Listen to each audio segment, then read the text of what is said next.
Welcome to Break Fix's Drive Thru News, your monthly recap for everything fast, fascinating, and usually four-wheeled. We're serving up a fresh batch of automotive headlines, motorsports madness, and car-adjacent curiosities, all with zero wait time and maximum flavor. From Formula One drama to concept car debuts, with garage-built legends to the quirkiest stories rolling out of the state of Florida, we've got your fix. So grab your coffee, buckle up, and let's cruise through the latest in the world of wheels, with a side of entertainment and just a dash of tire smoke.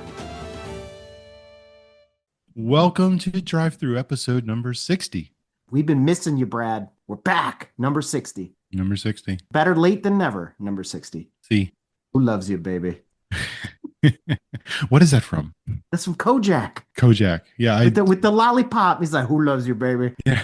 You talk about all these shows from like your childhood. My child. They were in they were old when I was young. Kojak was like 1960s. Yeah, but you're an old soul. I mean, I never watched MacGyver. I never watched Magnum PI. Never watched Knight Rider. I never watched Fall Guy. What? Blasphemer. I bet you watched MASH too, didn't you? Watch MASH? A little bit. I watched. I knew. I didn't like MASH. I thought it was kind of boring. But you know what's funny? Pluto TV, they have a channel dedicated to all these shows. You can just watch them. Fantastic. I've got a lot more free time now, so I should go ahead and put that on. I digress. What do we got today, Eric? Well, I'm going to start off with an apology to our listeners. For your voice. Oh, thanks. Great.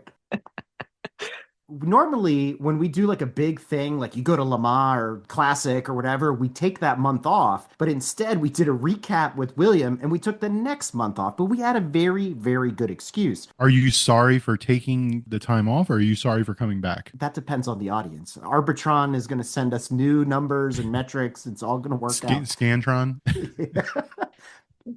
We had a good excuse. We went to a pro race together for the first time in many years. We went back to our old stomping grounds. We went to an IMSA race at VIR, and it got in the way of recording episode 60 at its normal time. So we're back, which is awesome. And not only are we back, we're back with Brad in the passenger seat. No guest co-host this month. We got the full Brad. Full stories, full fun, full comedy, whatever you want to call it. So we're going to go on a little digital road trip with you because this month's showcase was actually your idea. So you asked me what was in store this month. You tell the audience what's in store. What are we going to be talking about? The title here says, where did all the good cars go? I don't know if these were necessarily good cars. They were cars that I was interested in, or I'm sure lots of people were interested in because they were the cool cars, the hit cars to have back in the day. Good cars, I think that's debatable. But where did all the good cars go? Well, let's define a good car using the lens of our childhood. So what would you have put in that category? Give an example of what you're thinking of. When I was a teenager in high school, lusting after vehicles up through my 20s or whatever, it was the heyday of the 90s cars. So the Japanese Halo cars. Obviously, you get your RX-7s, your 3000 GTs, your 300 ZXs, the Supra, of course. The Honda Del Sol.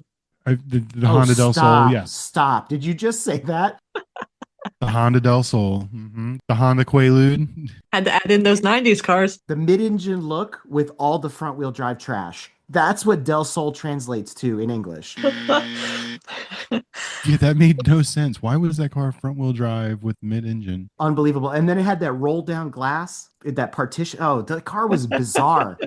Just buy a regular Civic. Save yourself the indecency. Just buy a Miata. Yeah. Oh, there's no Buy point. a Miata. And then the Subaru Impreza 2.5 RS before the WRX came. Yeah. The Acura Integras, the Civic SIs, like all that stuff. Got to get it right, man. Integra. An integral part of my automotive child rearing. Did you notice, though, Tanya, in that list, like 99% of those are all They're all JDMs. Japanese. Why? The problem with the German cars at that time is they were relics from the 70s that were made into poster cars that we all salivate over. You think about the Countach, basically developed in the 70s. If you look at the 930, started in the 70s, right? So yeah, you make a good point, but I think you're missing my point. My point is like cars that weren't necessarily unobtainium. Right. A Countach was unobtainium. Any Porsche, it's just like something I wouldn't be able to have. That's the problem. They were too expensive, German cars. I actually funnily had this conversation with mom the other day. We were talking about the Audi, the red one. That car new in 1990 was like 35,000, she said. Not that they got it new because they got it pre-owned or whatever. Well, we went to Connecticut and bought it from those people. $35,000 today, that was an $86,000 car. God damn. Yeah. Now, granted, that car was beyond its time for 1990 with all the features it had. So let me put that in perspective for you. That's the second generation Quattro Coupe. The UR Quattro in 1981 also retailed for $35,000. Would you like to know what in 2025 dollars? Even more. 125 grand. That's base model 911 today. How much was a Del Sol in 1997? What it's worth today. Probably $5 in a bucket of chicken. Well, there you go, right? Because what did you have in the 90s? You had the Audi Quattros, some Z-Car BMWs. The Mercedes was the 500 back then. The 190E was like The the only 190. thing. Yeah. You had E30s as BMWs. The Germans were all still kind of niche products. Like Yeah. BMW had the 3 Series, the 5 Series, the 7 Series. As far as like cars that I saw on the road, I mean, they obviously had the 8 Series and the 6 Series, you know, back in the 80s or whatever. Never saw them. We haven't mentioned Volkswagen yet. What did they have in the 90s? They had the Corrado. Yeah. Which I knew nothing about. That nobody wanted for God knows what reason. I knew absolutely nothing about Volkswagen until it was time for me to start buying a car back in 2001. And my friend just randomly said, "Oh, you should go check out Volkswagen." And the first Volkswagen I ever drove was a Turbo Beetle. Oh, really? It was before the Turbo S came out. I drove one. I was so ready to buy it. Wow. It was like called like Vortex Blue. It was almost like a purplish blue kind of. I was so ready to buy it. And then my buddy was like, "Man, you're gonna look like a, you know, if you drive that car, you can't get that." But he was like, "Yeah, you won't like that car. You should look at the GTI. It's the same car." And then I went and test drove the GTI and I was like, "Oh, it's the same car." So I bought the GTI. But before then, I didn't know anything about Volkswagen at all.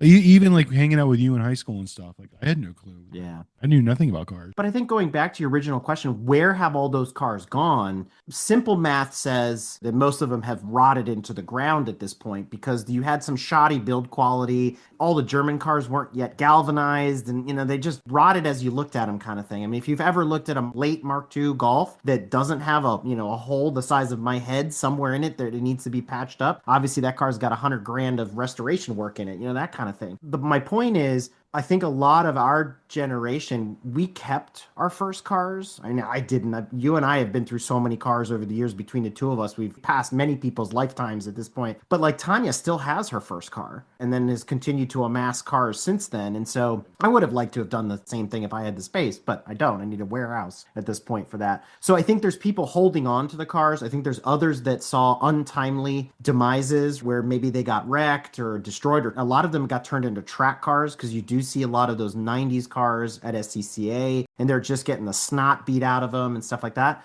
So that leaves a really small margin of cars that are left if you're looking at it from a collector's perspective. Now that you have a little bit more liquidity, maybe, you know, your peak earning potential, and you're like, we all fall victim to this as car enthusiasts. I want to buy the car I had in high school, or I want to buy the car I lusted after in high school. And that presents a challenge. And I'm going to bring a real world situation to the table. One of the cars on your list was the Integra.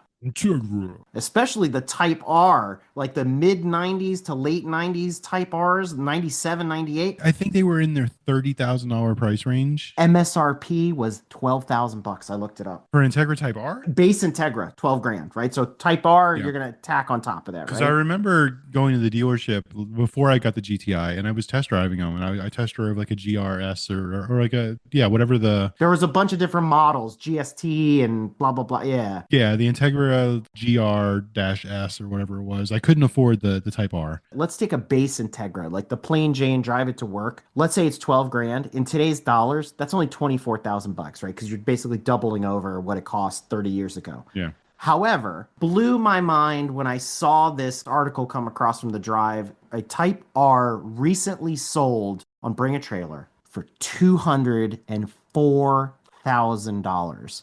Even adjusted for inflation, that's not even close to what that thing should be worth in mint condition. I'm going to theorize here. That's somebody that lusted after that car all through their childhood, or their parents had one, or something. It is their dream car. They have FU money, and I'm just going to do it. I'm just going to buy the car I've always wanted. I agree with you, and I could see that scenario if you came and told me it sold for 50, 65 at most, and I go, yeah, you bought your passion. Maybe it's got no miles. It's got like 5,000 miles on it. You bought a brand new 1997 Type R today, and you just went for it, and you spent 50 grand. But 200 grand? That's more than just FU money, dude. That's a gambling problem.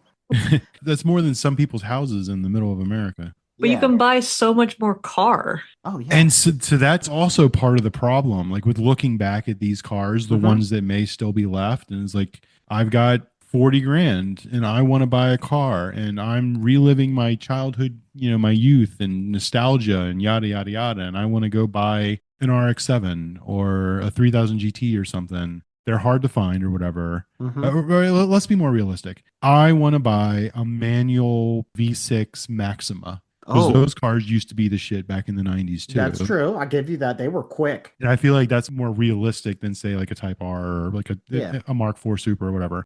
You go do that. You spend 40 grand on that, and then you're left with a 30-year-old car.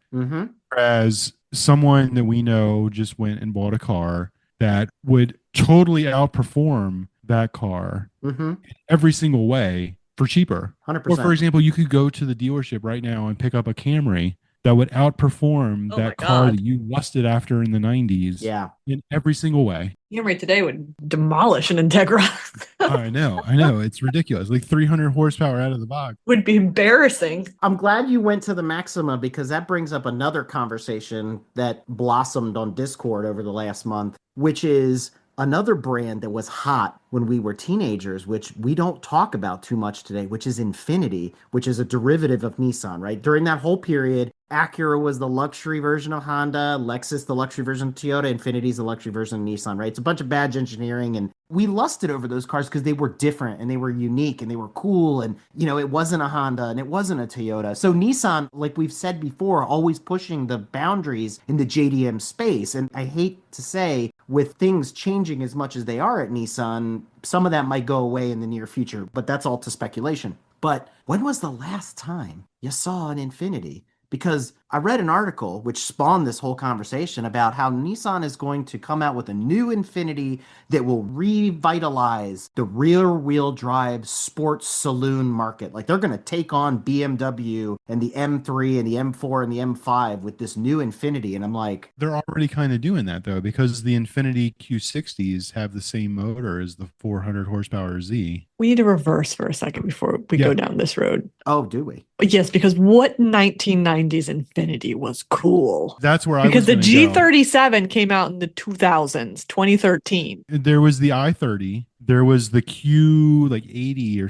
whatever. They were all those weird little Tercel looking Infinitis. Didn't they have the M45, that big boat? That thing was gangster. That was like early 2000s. That car was awesome. I loved that car. The G20 at the tail end of the 90s. The G35 came out the same time as the 350Z did. Well, hold on. I'm going to look this up. See, we don't know jack about Infiniti. That's the problem. That's because nobody gives a crap. They did a terrible job of marketing those too. So there was the 2008, the Infiniti G35. Again, we still haven't hit anything. So the two, quote, coolest Infinitis still have yet to have been born. The 2000s is still in our window of opportunity. 2008, you're an adult. You sure about that? Full adult and a real job. There was the Q45, which is like the big like LS luxury sedan kind of thing. There's the M30. Still not in the 90s. Yeah. Q45. Yeah, it was. It was 2006. Infiniti Q45, 1990 to 1996. All right. I remember the i20 was basically a Sentra that was hopped up. The G20? I thought there was an i20 as well. G20 basically looks like a G37. The G20 was the entry-level luxury sedan. The J30 was the one that kind of ripped off Jaguar's look. Yeah, that was that really amorphous one that was like a marshmallow on wheels. I remember that one. Yeah, and then the QX4 was the Pathfinder. Oh, yeah, you're right. So anyway, they had some stuff out there. Okay. All right. But the point is, when you go down the road, when was the last time you saw an Infiniti? Every morning when I see that blue G37, but that's the only one I see. Ran when parked. What Infiniti are you talking? Like an Infiniti from the 90s and early 2000s, or like any Infiniti? Because I see Infinitis all the time. I couldn't tell you when I've seen a 90s one. I saw a QX4 at the shop when I was getting my vehicle inspection. You mostly see the SUVs now. Yeah. Yeah. Because they have the same motor as the Nissan Z. They've got the VQ or whatever. Yes. The newer ones. Okay. There's the SUVs on the road. That's fine. All the dealerships that I knew of in the area have dried up. I don't know where there's an Infiniti dealership anymore, so I'm not even going to worry about that. There's one down the road. Oh my God, you guys are the worst. I don't even know. I couldn't have told you where an Infiniti dealer was 20 years ago, let alone today. I think it's one of those things that when you're thinking about them, then you see them everywhere. But because you don't think about them, you don't see them. Selective vision. No, my point is, no one is thinking about Infiniti. Nobody's considering it as a brand. And if you told me, hey, I'm going to go spend $60,000, $70,000 on a competitive product between an Infiniti and a BMW, when you roll up, I don't know, wherever you work, the office or the golf course or wherever you're taking your car, what's going to carry the status? If I can dollar for dollar, I'm going to buy the BMW. I'm not going to buy an Infiniti. Like, it's a weird space to be in,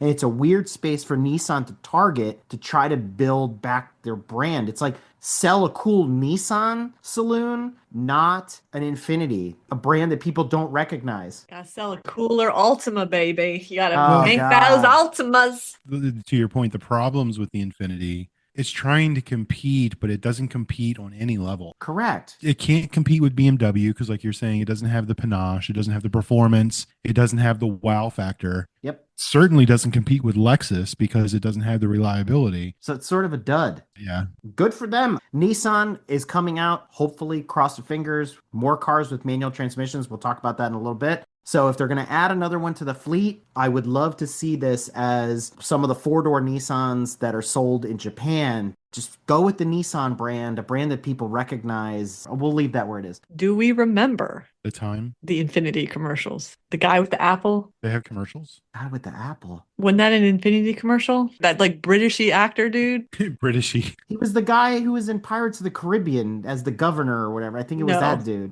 It No, wasn't him? that dude. No. I'm confusing him with someone else then. Because he did car commercials. The guy from Pirates of the Caribbean did car commercials. Hold on, let me see if I can find it. You're going to make me look it up. Oh my God. I see him. He's in a tuxedo though. He's not eating an apple. What is his name? Isn't it Jonathan Price? So that is the guy from Pirates of the Caribbean, but that's not the guy I'm thinking of. That's not the guy I'm thinking of. I said it. So maybe I'm thinking of a different commercial of the same time. This isn't the guy. Yes, Jonathan Price did car commercials for Infiniti. Boom. Then I'm thinking of something else then. See, my memory is still good. All right. So, talking about cars from our youths, one of the cars that went up on the wall as an affordable supercar was the NSX. By today's standards, you look at an original NSX, 1990, 91, you're like, man, it looks like it should transform into an Autobot, just be fighting the Decepticons or something. Like, it is a little stodgy. Obviously, they refined it as they went on. I was never a fan of the one with those frog-eyed headlights. The little bubbles. Yeah. I didn't like those at all. But Tanya found this interesting article about how Honda has decided that they're going to start making parts for the NSXs. And I was like, there's a market for that? Really? Well, see, this isn't a new concept though. Oh, no, not at all. On a previous drive through, Mercedes was doing the same thing for some of their old pieces of junk. 3 years to design a knob that's for like a cigarette lighter, right? Knobs designed by knobs.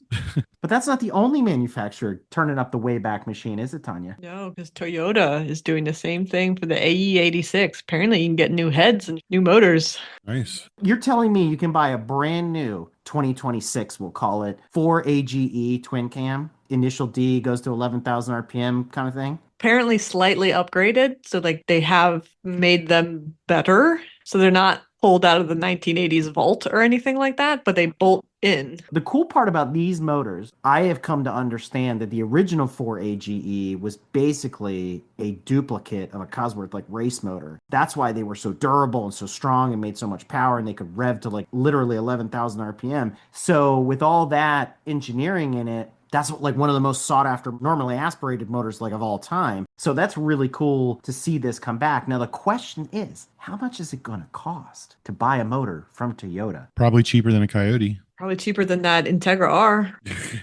There you go. Would you rather spend $200,000 on an Integra R or probably $50,000 on this motor? The question becomes, how much does the A86 cost without a motor in it? Because getting those cars was already difficult 20 years ago when they were half as old as they are now. You're importing them from Japan. You buy the motor and then you put it in a new GR86. Okay, here you go. So on that, you can get 1986 Toyota Corolla GTS liftback 5-speed. So that's not the full out Trueno one, I guess. I don't know which one that would be, but $19,000. That's not horrendous. And a 2JZ GTE powered 86 SR5 sport liftback 5-speed track car Trueno, basically sold recently for 22 or 21. That's a good deal. That's a good deal. 2JZ and that's a rocket ship. It's a race car. It's gutted, caged, everything. I would run that. That's awesome. Spoken by someone who has 2 gutted caged race cars in his driveway right now.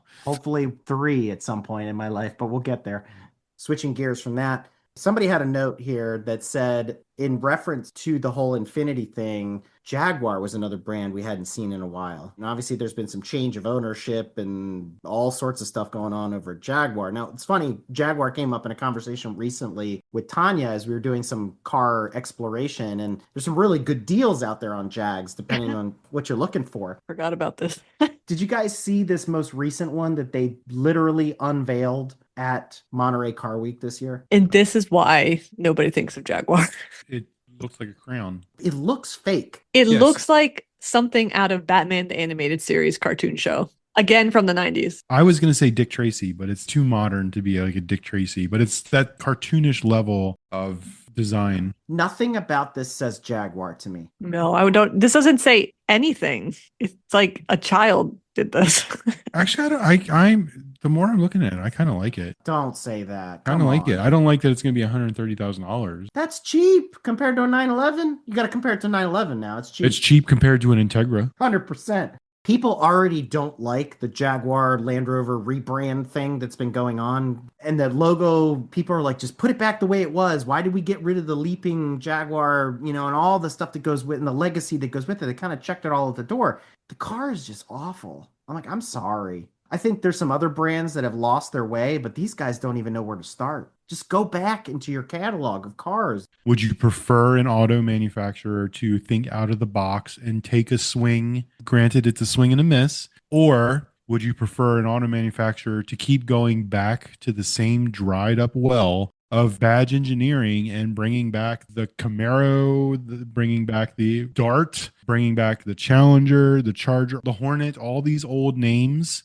and slapping them on pieces of shit? I see where you're going with that. Bangled era BMWs. Ugh. They swung. They missed kinda. That's another car. You don't see them anywhere. Nope. no. Never see them. I never They don't see. even make good track cars. People don't want them for that either. I see more E39s and more E36s and like that era than I do Bangle era. Jag has this opportunity to go back into a very rich catalog of retro redesigns if they want to, because they've never really done it right. Because if you think about it, there's been companies like we saw, it was the Eagle that redid the E-Type Jag 20 years ago on Top Gear and stuff like that. And then you had Jags that run, all the guys that were trying to make their XJSs reliable. And then there's some other really nice Jags that came out during, the not so great periods of Jaguar, the tail end before Ford bought them and all that kind of stuff. That's what they're trying to do with this. They're creating that long bonnet thing, but it looks nothing like an XJS. Just bring back that design,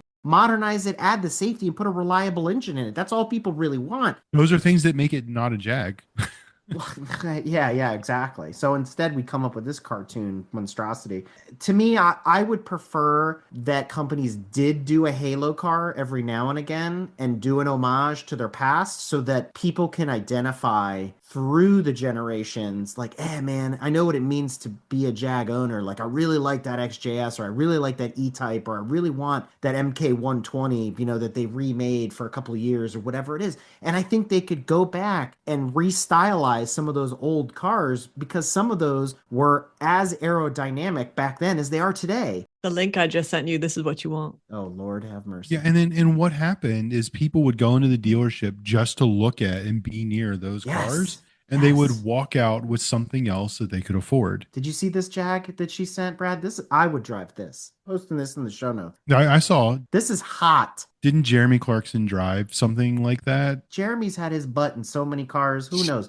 This is hot. Like, you want to be a Batman villain? This is the car right here. This is awesome. Paint it purple. That's what the Joker would ride. And to me, the last great Jaguar was the XJ220, going back to our childhood. No. I think the F-Type is a great Jag. It's not a real Jag, though. That's one of these later Jags. Okay, then like the XJR, the supercharged Ford V8. Ah, but see, Ford had its hands in that. Was it a great car? No, it was trash. The XJ220 was the last great Jag. Like, everything about that was Jag. But the whole controversy around that car is it was a complete disappointment. Like, they could never prove that it would go 220, first of all. Have you ever seen anybody do a test of that car where they actually hit 220? And that was the whole point. I don't know. How fast did that transit van go on Top Gear that they put the body?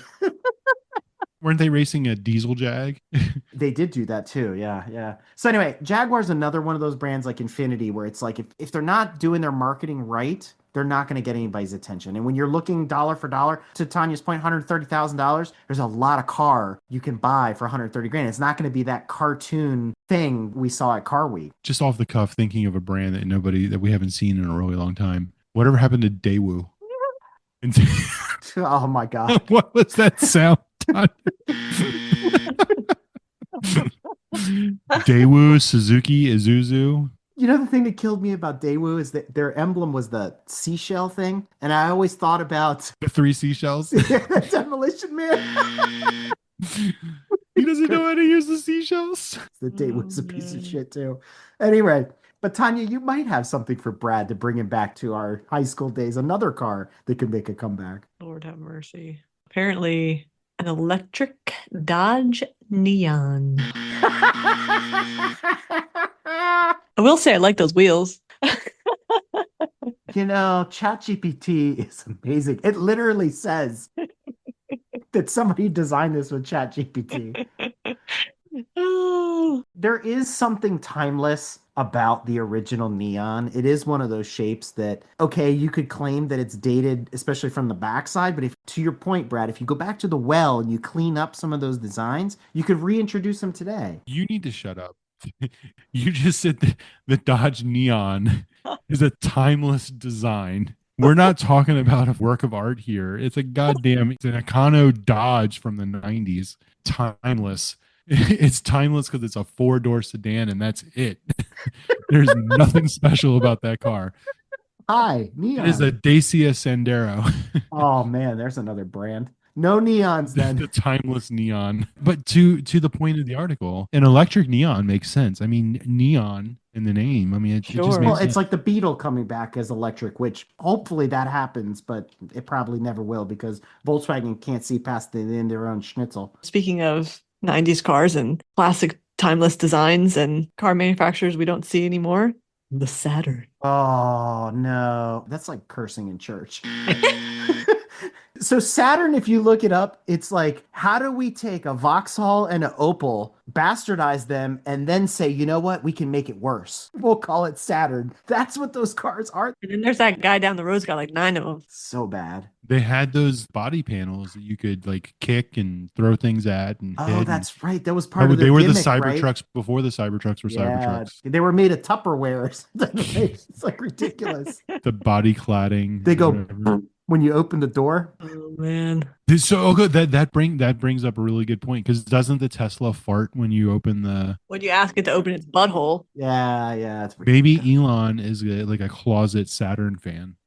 Wouldn't surprise me. He's a closet something. We won't go there. As we wrap out this showcase, we've been talking about where did the cars from our childhood go? You know, when we started driving, the cars that we lusted after, the things that we wanted. And, you know, I mentioned Monterey Car Week because that also transpired during our month off. So there's been a lot of coverage and a lot of things. And so I got a newsletter from the Porsche Club, and as I scrolled through it, I had to reread it like 10 times because I'm like, you guys actually posted what I'm about to read to you in public to tens of thousands of people. And I'm like, this is the problem, partially with what you're talking about, Brad, what you're describing. And I'm just going to read this to you because I just don't know how to react to it. And I want your guys' feedback. So here goes. Quote, Monterey Car Week continues to evolve. The one thing that Car Week 2025 proved beyond a shadow of a doubt is that millennials and Gen Zers love cars. And while big money might be heavily concentrated in the hands of relatively few of them, those that have it are willing to spend it on more than just avocado toast.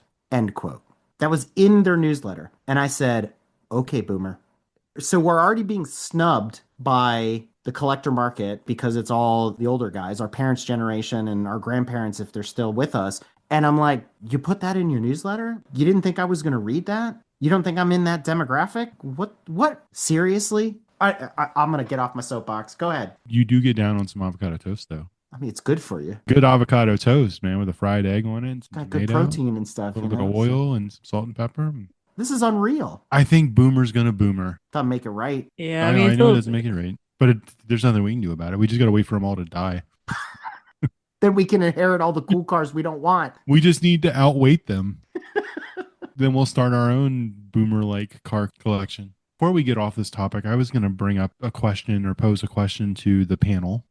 Thinking about what we just talked about, looking 30 years into the future from now, so 2055, what cars on the road today do you see surviving 25 years, and what cars are you expecting not to see? And we have the same conversation about them 25 and 30 years. First on the list, like cockroaches that will survive nuclear winter. The Altima.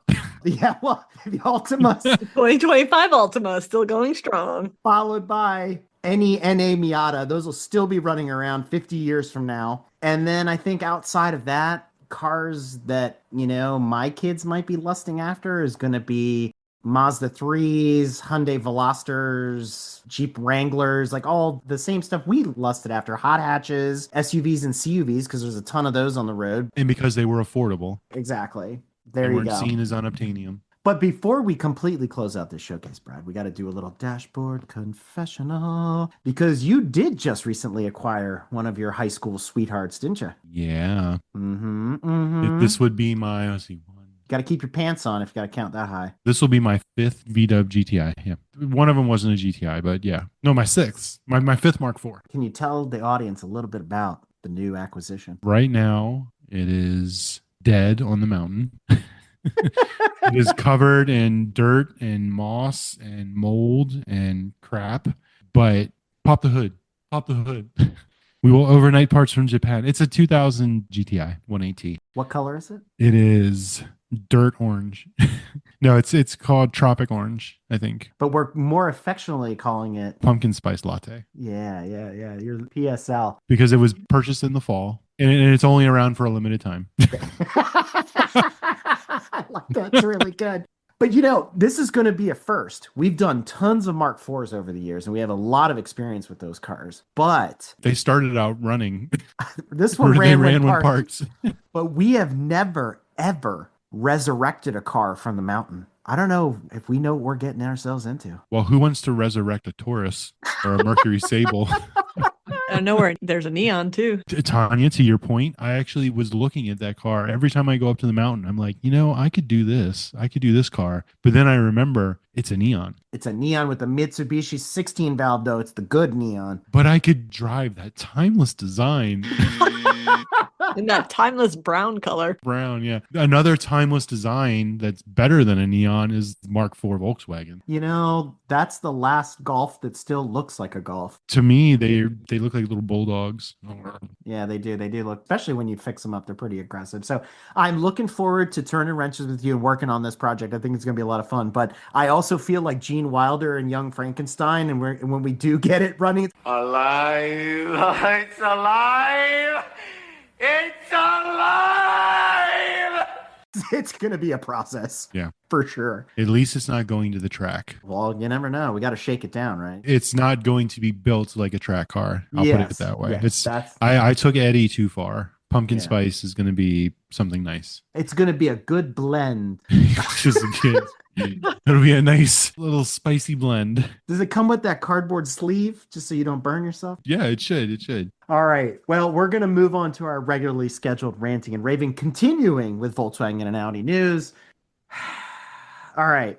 I feel like this next article from Haggerty signals the swan song for the Golf R. Okay. When they do something like this, Volkswagen is notorious for doing weird stuff, like putting, I don't know, the RS3 5-cylinder turbo in the next Golf R before they discontinue it altogether. That's the ... that's missing from this article, and that's where I'm reading between the lines, because if you build a Golf R with that motor making 450 horsepower like the TTRS did and all the other cars that came with that power plant, and all-wheel drive and the flappy paddles and all the wonderful things that accompany that engine and drivetrain configuration, how do you top that? You can't. Again, to me, signals that's the end of the Golf R. All I am thinking about right now is in a couple years, my boys will be out of daycare. I'll no longer be paying for daycare, and I will be picking up a RS3 powered Golf R.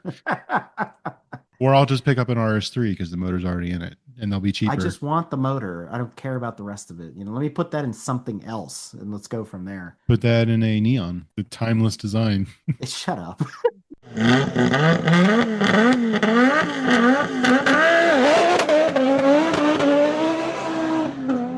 That 5-cylinder sound, though, that's what sells it, right? Because you can make 400 horsepower out of something else. You can make 400 horsepower out of 1.8 turbo, I know for a fact, but it doesn't sound the same, right? It's going to sound more like a rally car. The 5-cylinder has just got, it's got that snarl to it. You know what I mean? Yep.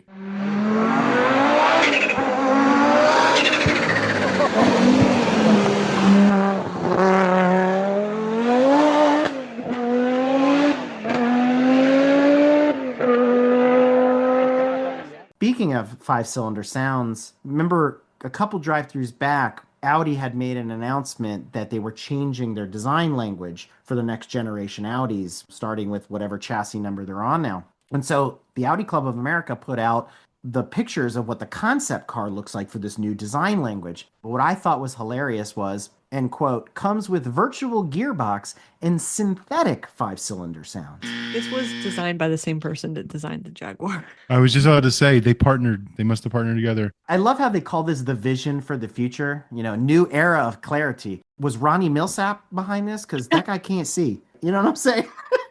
Pininfarina was busy, so they got SpongeBob. No, Pininfarina's not busy because Ferrari put them on the curb. Why don't they go pick up those guys? No, what they did is they got rid of Giugiaro, and now we've got this. What is this? What is this? Is this the Rosemeyer from the early 2000s? Like, what they is went this? from Giugiaro to DiGiorno.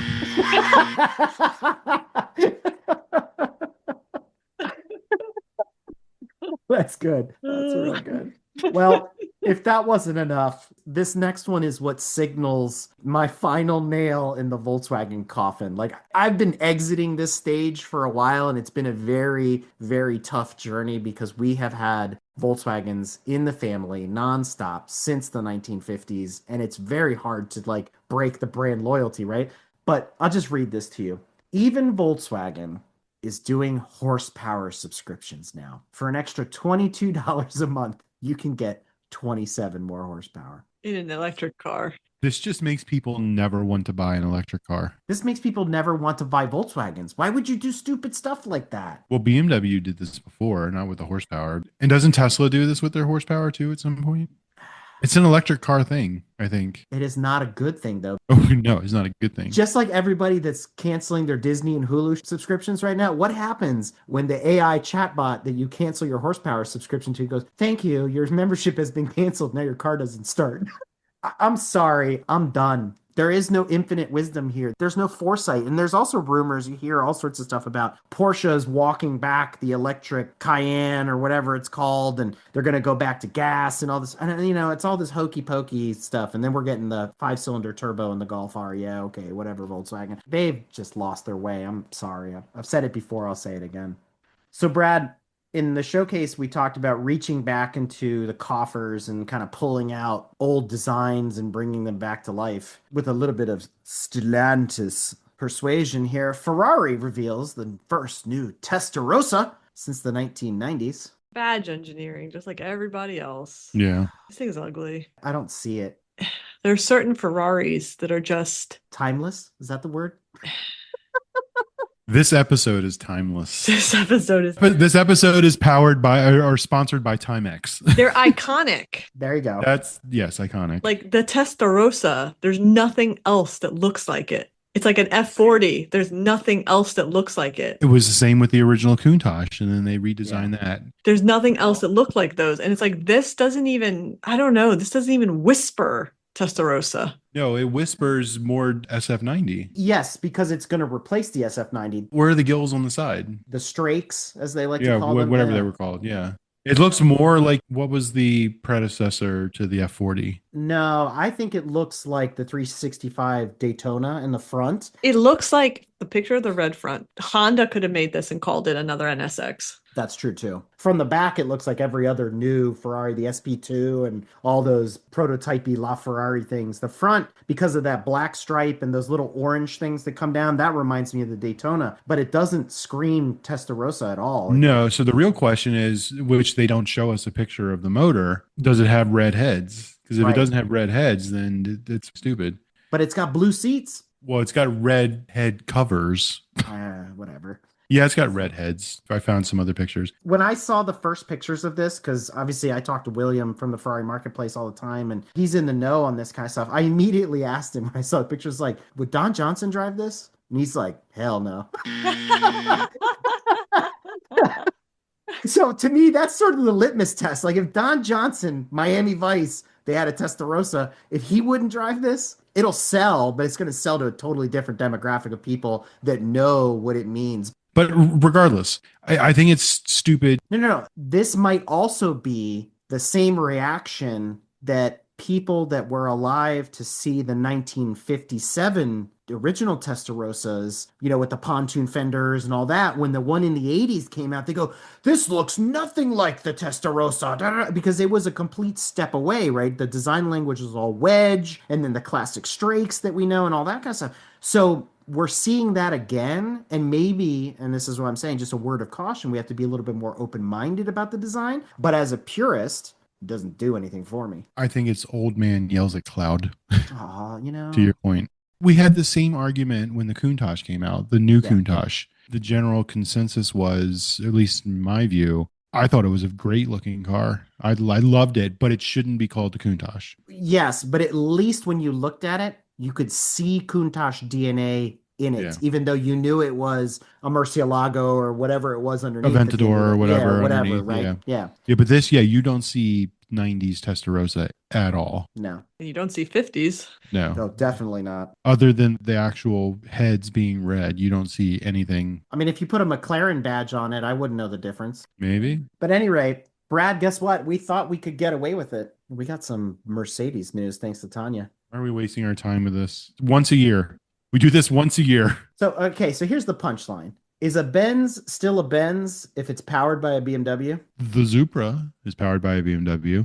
One of the greatest cars ever made in the history of cars, the McLaren F1, is powered by a BMW. Yeah, I get that. Mhm. Those are also bespoke supercars or whatever. Well, the Supra's not. Toyota claims BMW provides them with the blocks and then they do all this other stuff to make it a Toyota engine and it's not a BMW motor. I mean, I got into argument with people about that. You mean they take out all the cheap German Bosch accounting, stuff. engineering Yeah. crap and put in Yeah. like actual good stuff so it lasts longer? But this is Mercedes powered by BMW turbocharged 2-liter 4-cylinder. I mean, with the globalization of everything in the global economy and everybody's sharing parts, this is something that it's just going to be happening in our lives, and they're all going to share because it's more cost effective. Yeah, but here's the thing though. If Mercedes, the people that invented the car, again, you want to tell me, like we argue about Formula One, that they don't know how to build a car. They don't know how to build a 4-cylinder of their own that they can make reliable. So here's the deal. You put a BMW power plant in your Mercedes, and that's the Achilles heel of those Mercedes, and everybody, the public goes, ah, and they get out their pitchforks and their torches, and the cars are unreliable. Let's just say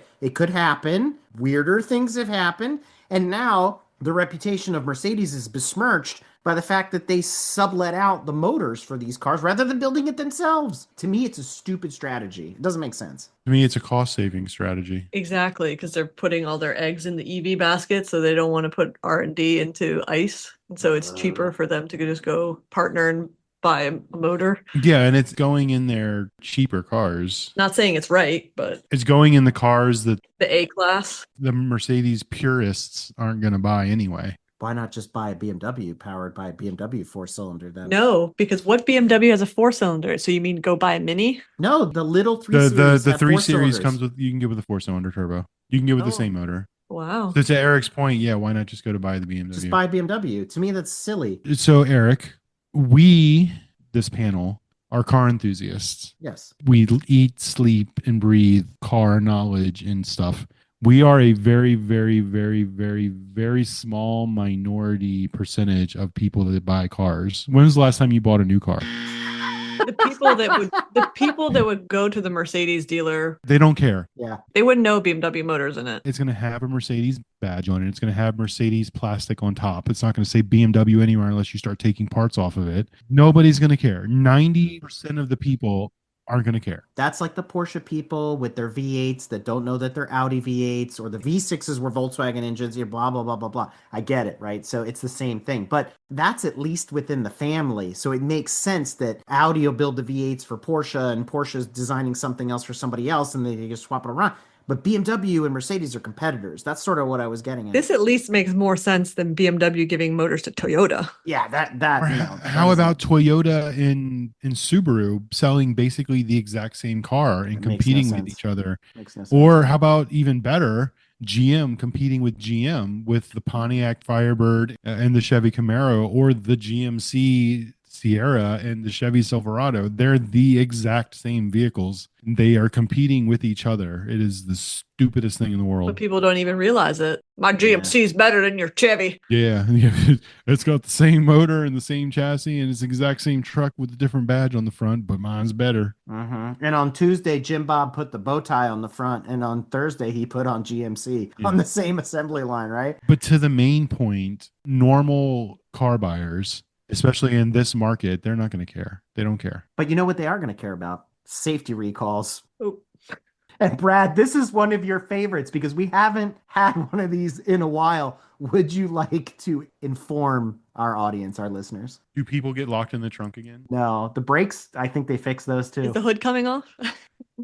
Is it made with Home Wasn't that an Depot early parts? recall? I think the cars would like brick themselves or something at some point. They had a problem. The hood wouldn't latch. Yes. Yeah. They did have to, yeah. Fuel spillage, fire risk. Awesome. That is awesome. It sounds like the drain, like the overfill, if you accidentally overfilled and then the little cup area of the gas cap well. Their cup overfloweth. Well, it overfloweth and draineth onto exhausteth, very hoteth. Yeah. So what we're on about is yet another, I mean, this is for a very small portion of the driver enthusiast community as well. For all you C8 Corvette owners, there is yet another recall on the list for you. So there you go. I'm sorry, it leaks onto the radiator, not the exhaust. Well, that's just air to water. That's just a water to water intercooler. It's hot though. It'll ignite the fumes. Boom, done. Literally. Like Zoolander. Okay.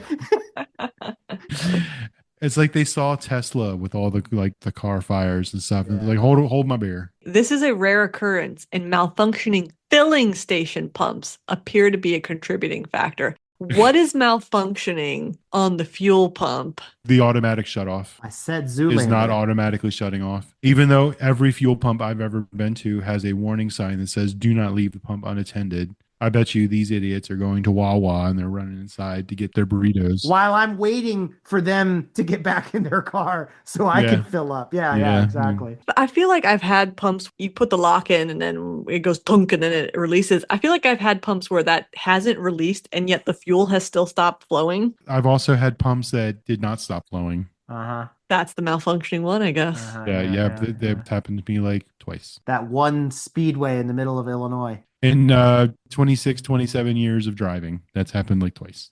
Well, we talked about Infiniti earlier, so we're going to switch again and talk about JDMs and Asian car news. A little bit more Nissan here. I alluded to earlier, more manual transmission Nissans. That's right, folks. The Nismo edition of the 400Z is going to be a manual. Ooh. So this scares me Why? because of the conversation we had earlier about Nissan and their troubles and Infiniti and who buys them anymore and everything. The one Nissan that I would want to own, scared to buy it because is Nissan even going to be around? Who's going to service it when they collapse? You know, that's a very, very valid point. And that's what has kept me from going out and getting one as well, because I really do like these. I mean, I really, truly do like these. I've said it before. They check a ton of boxes. They're very well appointed. They're very well priced. Yes, it's not as fast as a Supra, blah, blah, blah, blah, blah. But the point is, for every day, this is fantastic and it looks fantastic and it goes like stink. Your point, what happens in 2 years if Nissan's not here? What happened to all those people with their Pontiacs? I guess they can go to GM, like all the Pontiac G8s and the GTOs and all that stuff. Well, they can go to Advanced Auto, so, you know, it's all good. Well, true. But that's not the only Nissan, right, Tanya? No, because they're also bringing the 300ZX inspired Heritage Edition in midnight purple, which I guess was a color the GTR came in. The new Nissan Z. You can get it in this fancy purple color. One of my favorite 350Z colors as well. They had like an ultraviolet like this too, and it's gorgeous. Really, really awesome color. Very tough. It almost looks like the Chrome. Does it have like a hint of green? It does in this photograph, although that could be lighting. AI generated. Everything's AI generated these days, yeah. It's hard to tell. The one on the 350Z was just purple. Like those just came in that ultraviolet like the E36 BMWs did. Yeah. But I like this because I've always thought that was a really, really good color for these cars. They wore it really well. And I like the gold wheels too. It'll be really hard to choose between this and a RS3 powered Golf R. No, it wouldn't. I'd buy this all day long. For the money. The Golf's going to be more expensive than the Z. True, the Golf's going to be like $75,000. We researched this recently. The regular front-wheel drive GTI with the Autobahn package is almost $42,000 MSRP. So what's the new Golf R with the RS3 motor going to cost? $75,000-$80,000 because that's what the RS3 and the TTRS cost. So they're not going to give it away for free. If that's true, who is going to buy a $70,000 Volkswagen? The same people that bought Phaetons, which was nobody. At that point, I would just go and get an RS3 for cheaper because it's been out longer. All right, so moving on with JDM news. Tanya, you got something hot to report here. What's this thing called? The Yin Yang? I can't even say the name. The Wang Chung? What is this? Hey now. It's my Yang Wang. So, yes, I would think that's roughly the correct pronunciation. So, the BYD's Yang Wang U9 Extreme, and it's an electric car, is apparently now the fastest car in the world, recorded at 308 miles per hour. I read the comments on this and people were just blowing it up because they're like, well, and then they were like, well, there's land speed cars from the 1920s that are faster than this. And it's like, okay, apples and chainsaws, folks. Like, this is stupid. It did the speed that it did. It was recorded. It was made official. Leave it where it is. Okay, great. So we have an electric car that ran its battery down and reached 308 miles an hour. I mean, okay.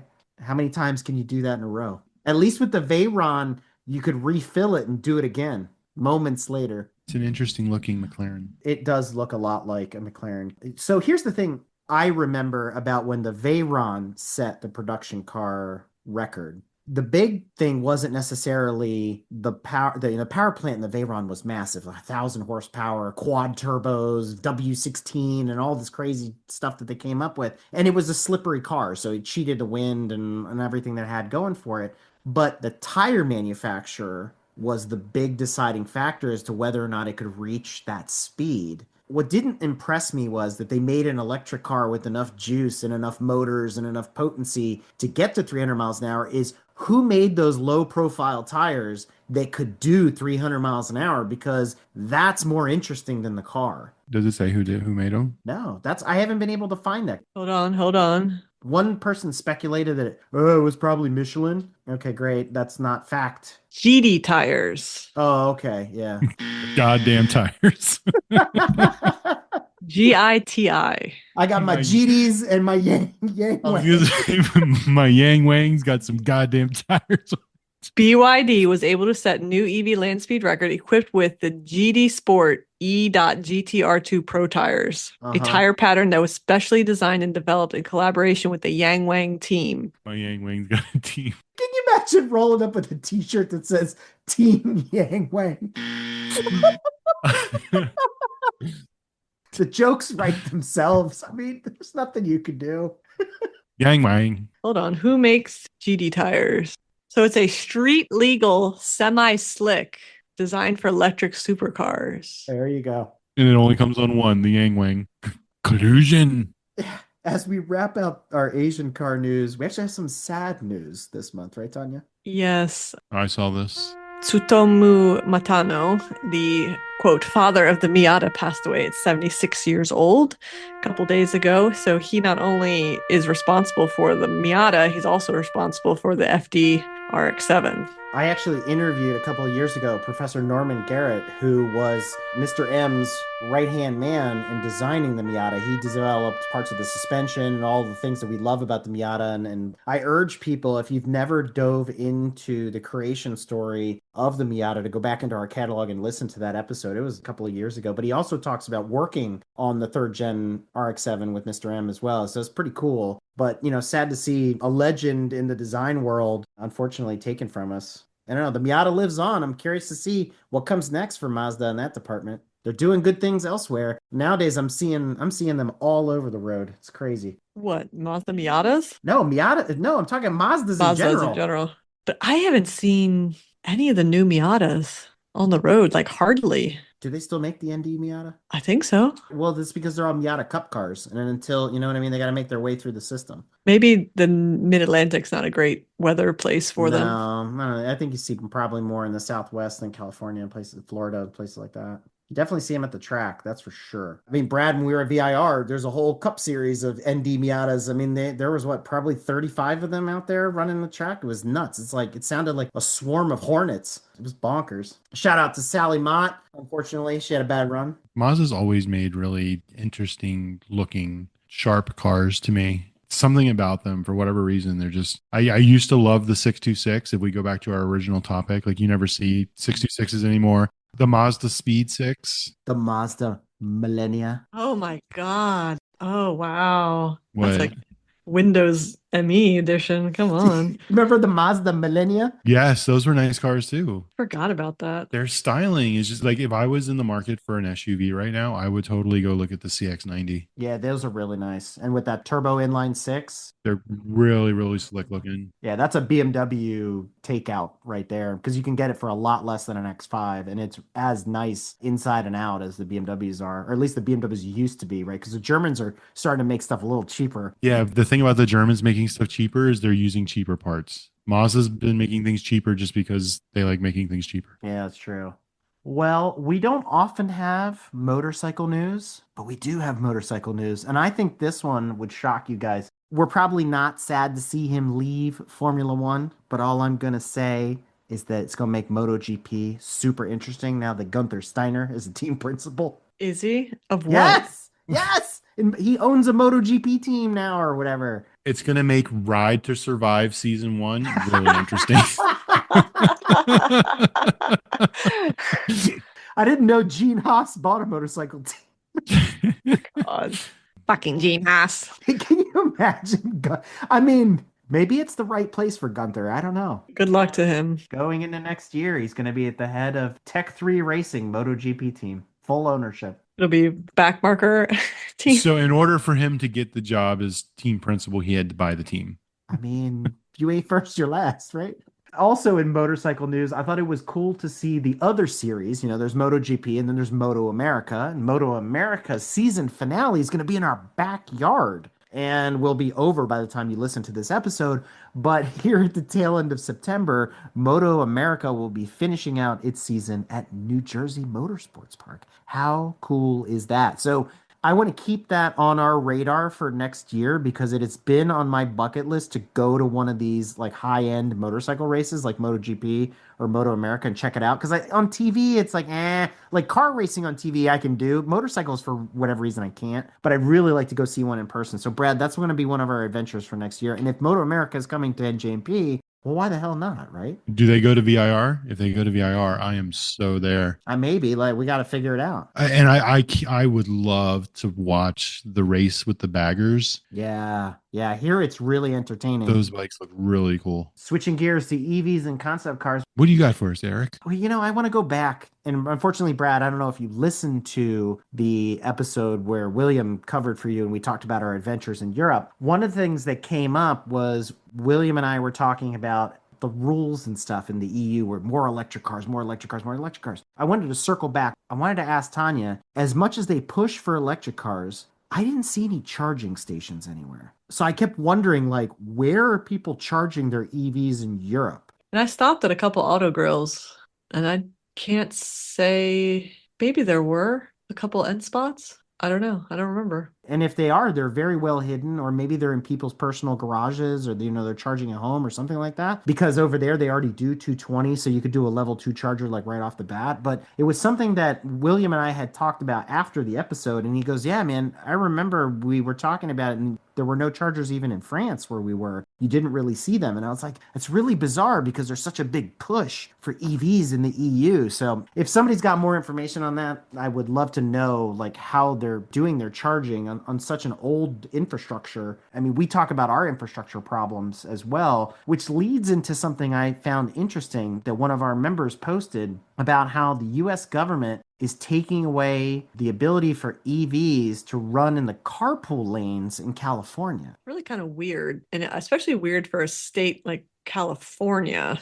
right? To be denying this. One point that the author makes, but really fails to elaborate on appropriately, I think, is that, well, to be fair, the carpool lane is intended mostly for carpooling. And yes, by name, that's true. But the reason carpool lanes even originated was back in the 70s because of the oil crisis, where they wanted you to carpool in order to reduce congestion and emissions and conserve fuel by having less cars on the road. Right. And so if it is about emissions and things like that, well, then an EV, no matter the number of people in it, fits that criteria. Oh, I know what they'll do in California. They'll create like their version of a bike lane for EVs. It's the EV lane. Ooh, with the charger in it, so they charge themselves as they go. And then they bill you for it on a subscription. That's how it's going to work in California. That's what's coming next. That's what my spidey sense is telling me. I don't know how I feel about this. It's kind of weird. It is kind of weird because even the HOV lanes, the carpool lanes that we have here on the East Coast, I think people abuse them. Which on the one hand, then, like, fine, put more EVs in there because then that's less people in the main lanes clogging it up. Yeah. Oh, now we get to move on to Brad's favorite part of the drive-thru, Lost and Found. And Tanya, I found something for you. And I'm wondering if it was a missed opportunity. I remember this one now. Yeah, remember this one? This is that sleeper Beetle with the twin turbo VR6 under the hood, making like a gajillion horsepower. And at the time, we were watching the auction on Bring a Trailer, and it was like, I don't know, like 20 grand. And I was like, that's not bad. This car's got a lot of mods in it. There's a lot of work done to this car. So were we right not to pull the trigger? Or did it sell for too much? What did it go for? 56,000, almost 57. But it's a new Beetle, it's the new Beetle version, but I meant it's a Turbo S that they converted to this twin VR6.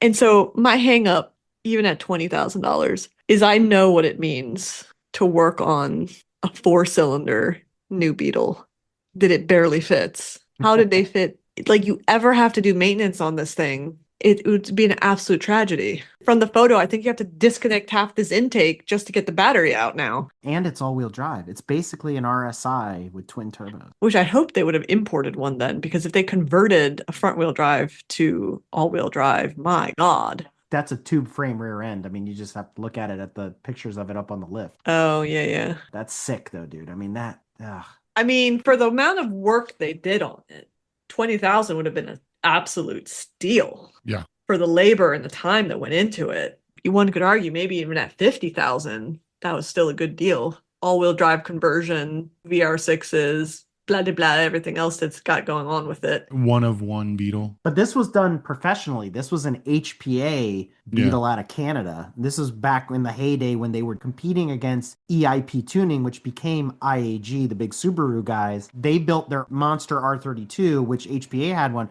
but then they built this. And it's like, the nice part is it was professionally built. It wasn't done in somebody's basement out of parts overnight from Japan. You've got that going for it. But when you dig into a car like this that's so specialized, you begin to wonder, well, where did they source that part? Can I get that part? Was it something that they machined or that they fabricated? So there's a lot of question marks. So I think it would have been really cool, to your point. If it had sold for 25, I would have felt really bad. This is a 400 horsepower all-wheel drive Beetle. This would have been really cool to kick around in. I would have been scared to drive it because God forbid something breaks. Yeah, but it would have been super cool, though. It'd have to be just like you drive it around occasionally. The occasional time you drive around would be awesome. It would be, no doubt. I think the irony, though, here is that this is where great minds think alike, or it's just these are the only seats that fit that car. They have the exact same seats in this car that you have in yours. I know. I noticed. Exactly the same seat.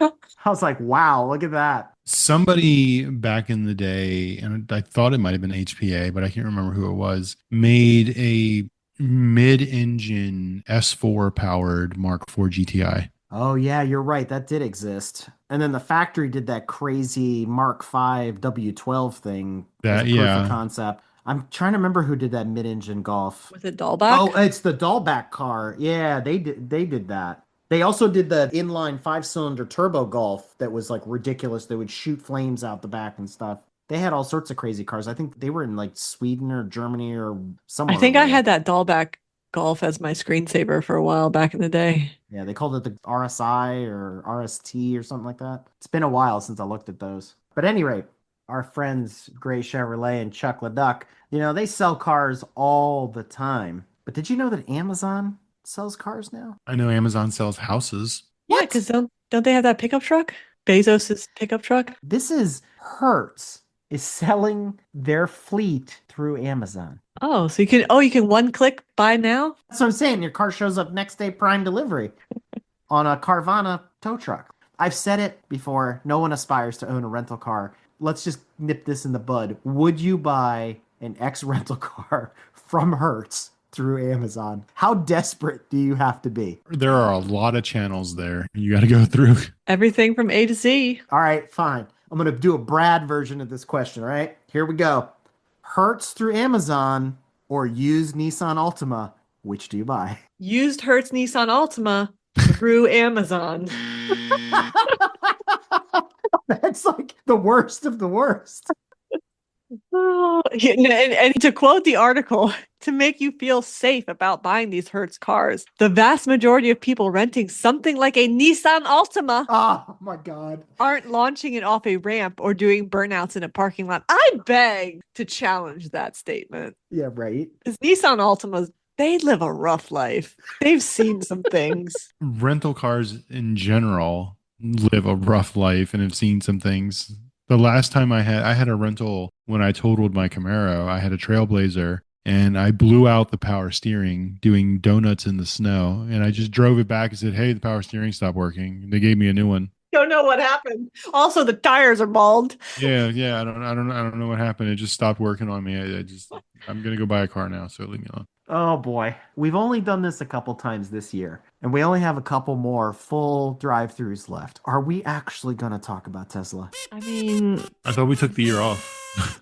we said we weren't. Well, why don't we do this? Instead of talking about them, we'll just post the articles and not bother. They're there for you to look at if you really want to know. But I do want to touch on this one because it's not really Tesla specifically, but about Tesla. My wife found this and sent it over, and it's from The Atlantic, not a source that we normally pull articles from. And it was just a one shot saying Tesla wants out of the car business. I'm wondering how true that is because The Atlantic's not your typical clickbaity, we're going to do this to get people's attention. They're usually pretty serious news. And I'm just like, huh. This is something I feel like you said from the beginning, that they're not a car manufacturer. They're a software company. Thank you. This article has absolutely zero credibility to me. Okay. I also didn't read it, so I don't know what it says. The first sentence Elon Musk still makes some of America's best electric cars.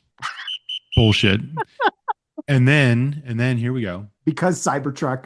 Further on in that first paragraph, when the Model Y became the world's best-selling car. It did for like a hot second. So that's not a lie necessarily. We'll call it an equivocation, which is lying with the truth. It is not necessarily a lie. It's bullshit.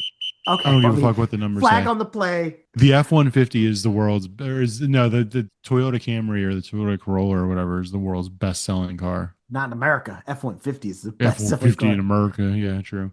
But just like America's best electric cars. Switching gears to what has changed names more times on this show than I can think, which is now called Seriously, What Could Go Wrong? Lowered expectations.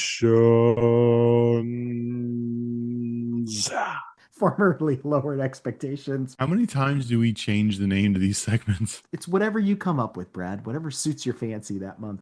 I want to go back yet again to the French episode that we did that William was here. If you remember, Tanya, we were talking about leaving manual transmission cars not in gear when they're parked, just pulling the handbrake. And we couldn't figure out why. We've always, I just put it in first gear. Why bother with the handbrake? Blah, blah, blah, blah, blah, blah, blah. What kind of stress is it putting on the transmission? And I saw a video from Europe. I finally figured out why they don't put the cars in gear. And unfortunately, I don't have the link for it anymore because I lost it. It was one of those Instagram reels or whatever. And I'll just explain it to you. The mystery is solved now. If you've ever watched anybody parallel park in Paris or Budapest or Rome or pick a city in Europe and there's no space, if the car's not in gear, you can push it and make space for you to fit because you can override the handbrake. And then when you stop pushing the other car, it'll just sit there because the handbrake will hold it. So that's why you don't put your car in gear, because if you left your car in gear and somebody pushed you out of the way to make space because you parked like a butthead, they ruin your transmission. So it's courtesy amongst the citizens that you leave your car in neutral. Or just don't park like a butthead. Well, I mean, yeah, but still, I solved the mystery. That's the reason. Are these people all driving Peugeots? Of course they are. I mean, come on. And do they all have those stupid little rubber mats on their bumpers? Like the people up in New York that leave them on the road when they're going down the Jersey Turnpike? Oh my God. Every time I see somebody with that, I'm like, where the hell do you live? The one that comes out of the trunk. Yes, yeah. like It that flaps big out of the flap. trunk, but they're lazy, so they don't bother putting it up when they're like driving somewhere. They just leave it down. So there's this 2-inch thick rubber mat hanging out the back of their trunk. I kid you not. I literally watched a video of somebody like with a Fiat move 2 other cars so they could fit. And it wasn't like they were bashing them, like I'm gonna crash into it and move it. No, they just gently nudged it, and then they nudged the other one, and then they made space, and then they parked, and they got out of their car, and they walked away. It wasn't like, oh, stage it for the gram. It was like closed circuit TV, just watching the street. And I'm like, this is for real, people. Wow. And at that moment, that's when I was like, boom, light bulb went off. I understand now. So it's proper etiquette to do that on the streets of Europe, but if I do it on an airplane, no, that's sexual harassment. What?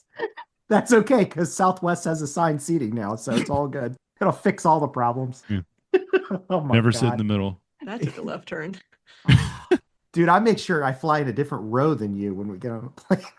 I can't even make it through security with you, remember? That's a whole nother story. Well, yeah, because I'm Mr. America. Yeah, right. So during our little adventure to VIR, one of the evenings, we got an opportunity to watch the Formula One movie. I didn't know that. Yeah, that's why we kept it. And we also kept it in Lowered Expectations. Brad, what's your 30-second synopsis of the Formula One movie? I thought it was like any race car movie or whatever that's come out in the last few years. It was just okay. It was entertaining. It's not factual regarding like stuff that the car nerds would pick up on. I mean, obviously, there's things that are wrong and then dramatizations and stuff like that. But I thought it was entertaining. I thought it was good. It was no different than the Gran Turismo movie. I like the cameos in the movie, like, you know, Alonso popping up, and then the beginning, Patrick Long's there when they're at Daytona and stuff like that. And yeah, it's just a newer version of Driven. In some ways, yeah. I think you could have replaced Brad Pitt with just about anybody. You know who it should have been? It should have been Dempsey. That would have been a lot cooler, actually. Either Dempsey or Fassbender, because they actually have legitimate like chops, and they're both great actors. I mean, I don't think Brad Pitt's a better actor than anyone. What happened is Brad Pitt paid for the movie, I think. There was a weird undertone. Brad Pitt's teammate was sort of this poster Lewis Hamilton trying to make a statement. And then Hamilton was also one of the producers or something like Yes, that. he was heavily involved in it. Yeah, and I feel like he wrote some of his own personality and maybe some of his own soapbox into that character. Yeah. I don't know. I didn't know how to come away from it, but it was really obvious, right? Maybe not to other people. He came across as like a prima donna, kind Yeah. of like I'm the best, kind of thing. And then like they also tried to spin it like he did stupid things like Yeah. to make people feel that way, but they also tried to spin it like he was kind of misunderstood. His upbringing and like the relationship with his mom and stuff like that. I don't think his dad was in the picture in the film. I Right. can't remember if his dad was there or not, but they were trying to give a little bit of backstory, I guess, into his personality and how he might have been that way. But I feel like it was kind of shallow. I thought that Javier Bardem did a good job. I actually really liked him. I love him as he's a great actor. He did a good job. I think he played the part of, I'm trying to remember the Italian guy's name that was always sort of behind the scenes, even in the old days with like Lancia and stuff like that. And his name escapes me at the moment, but I think he portrayed that type of behind the scenes, pulling the strings, playing the F1 politics and all that kind of stuff. He had some good one-liners. He was Lawrence Stroll. No, he was not Lawrence Stroll. No, not at all. I thought he did a really good job in that. Although I think it was funny to see like Christian Horner in the background.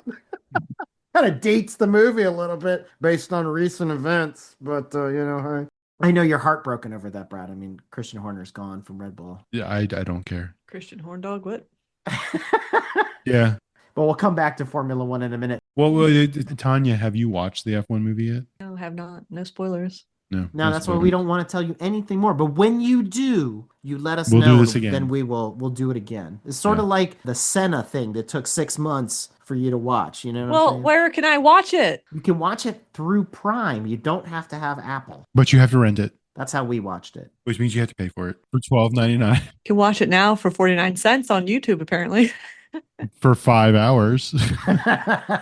There's the advertisement. There's Some guy with a handy cam in the theater. back to the old bootleg days.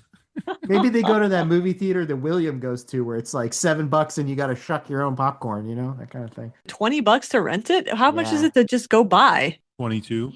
You can't because it's an Apple thing. You can't buy it. You can only buy it. rent That's what Tom. I thought he rented it through Apple. No, he bought too. it. Oh, whatever. It's still $20 or 20. But he did get it through Prime. Oh, bullshit. You can buy it on Blu-ray. Target, $33.49. Who's got a Blu-ray player?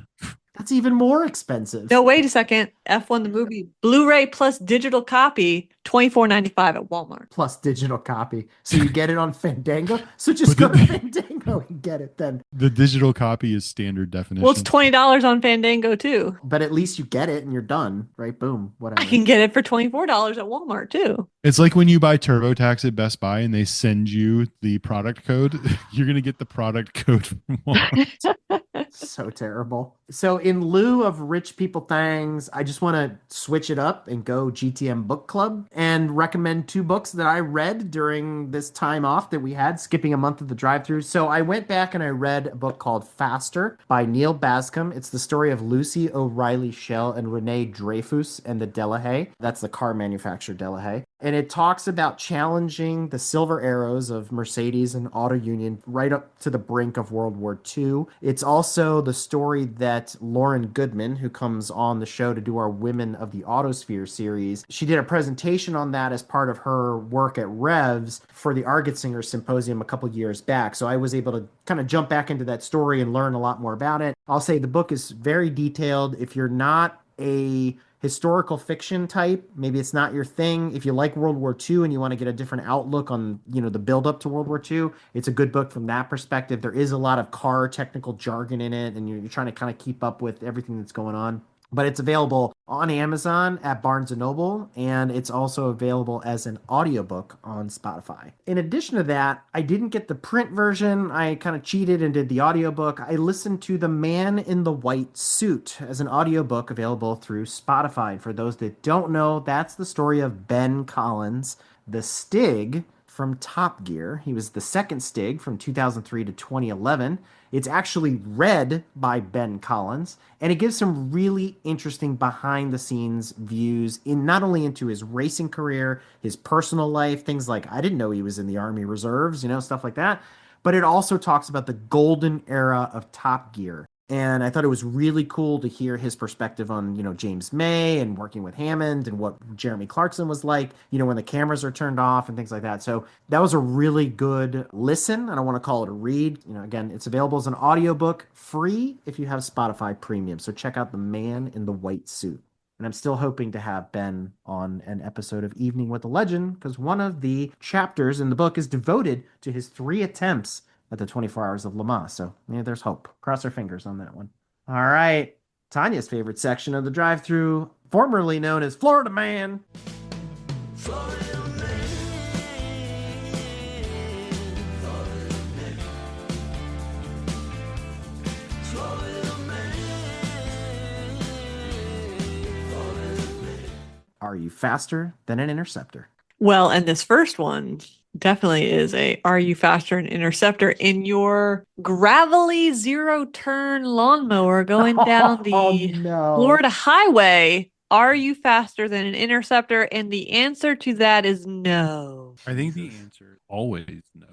This is a nice zero turn. They can do 25, 30 mile an hour, right? I mean, that's pretty decent. I used to go to the drag strip up there in Frederick all the time, and they had the snowmobiles and the lawnmowers, the tractors, Right. going down the drag. So it's not out of the realm of possibility. I never saw a zero turn do it, though. What was he drinking? That's my question. So this next one I had subtitled, It's Time to Make the Donuts. So I'm impressed with this because it's not every day. It's a woman doing donuts in a Mustang. Fresno, California. This 21-year-old. She's doing donuts. Then she's trying to hit the officers on the motorcycle. She gets pit maneuvered. Then she gets tasered. And then she gets arrested. And this didn't happen at 2 a.m. This happened in broad daylight, 9 a.m. After the school drop off, she was like, I'm going to do some donuts. Phenomenal. Holy crap. She was probably on something. At least she had the decency not to do it at a Cars and Coffee. No, she just did it in a neighborhood, it looks like. There weren't any pedestrians around. At the moment, it looked like there was a sidewalk, whatever. It could have been little kids. Oh boy, what's next? Oh, yeah. So also, are you faster than the Interceptor? We go to Indiana. We haven't been to Indiana, I don't know. We need to create that heat map of all the places Yeah. we've had Florida Man stories, Yeah. I'm telling you. In another edition of Are You Faster Than the Interceptor? Are you faster than a battery-powered Power Wheels Jeep? What?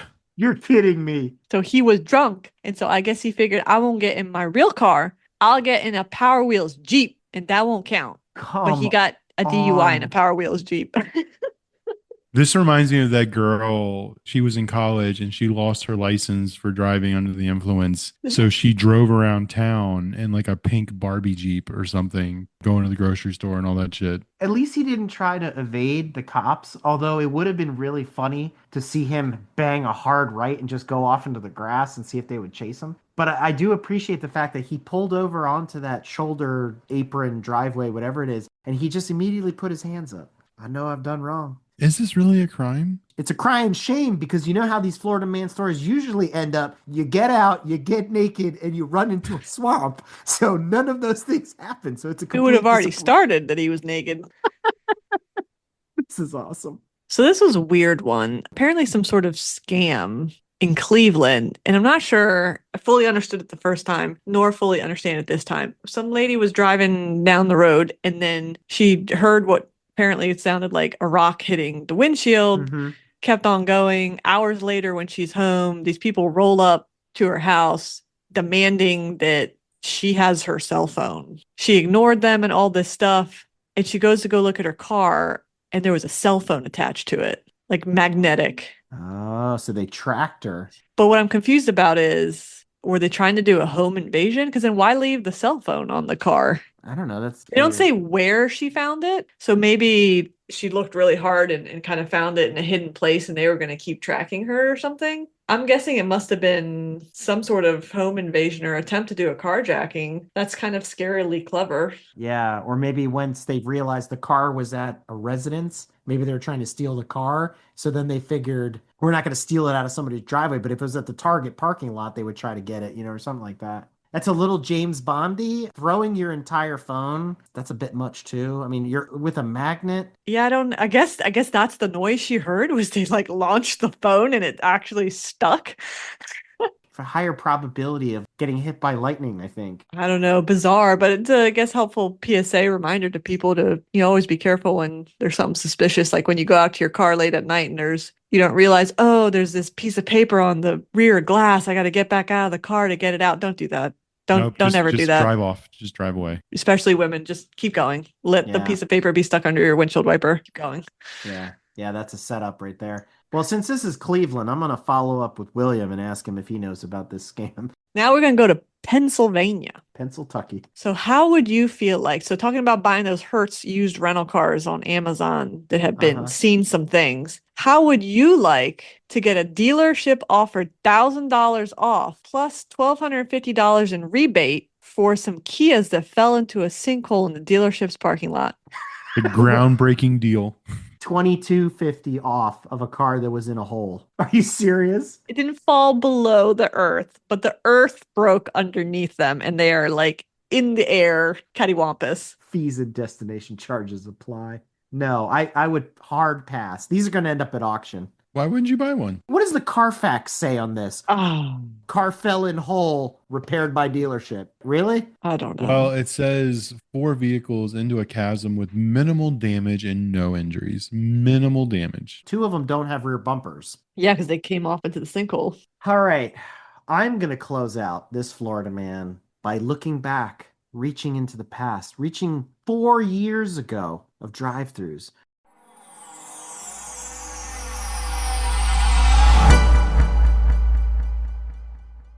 Remember when we reported on a guy in the Czech Republic who would go out in his Formula 2 and go bomb the highways? And he's modified this car. It now looks like a Marlboro Ferrari from like the 1990s. It's amazing. After 4 years, the mystery F1 driver, as has been called on the internet, has finally been caught. It took him 4 years to catch this guy. So, begging the question, are you faster than an interceptor? Yes. Until now. Damn.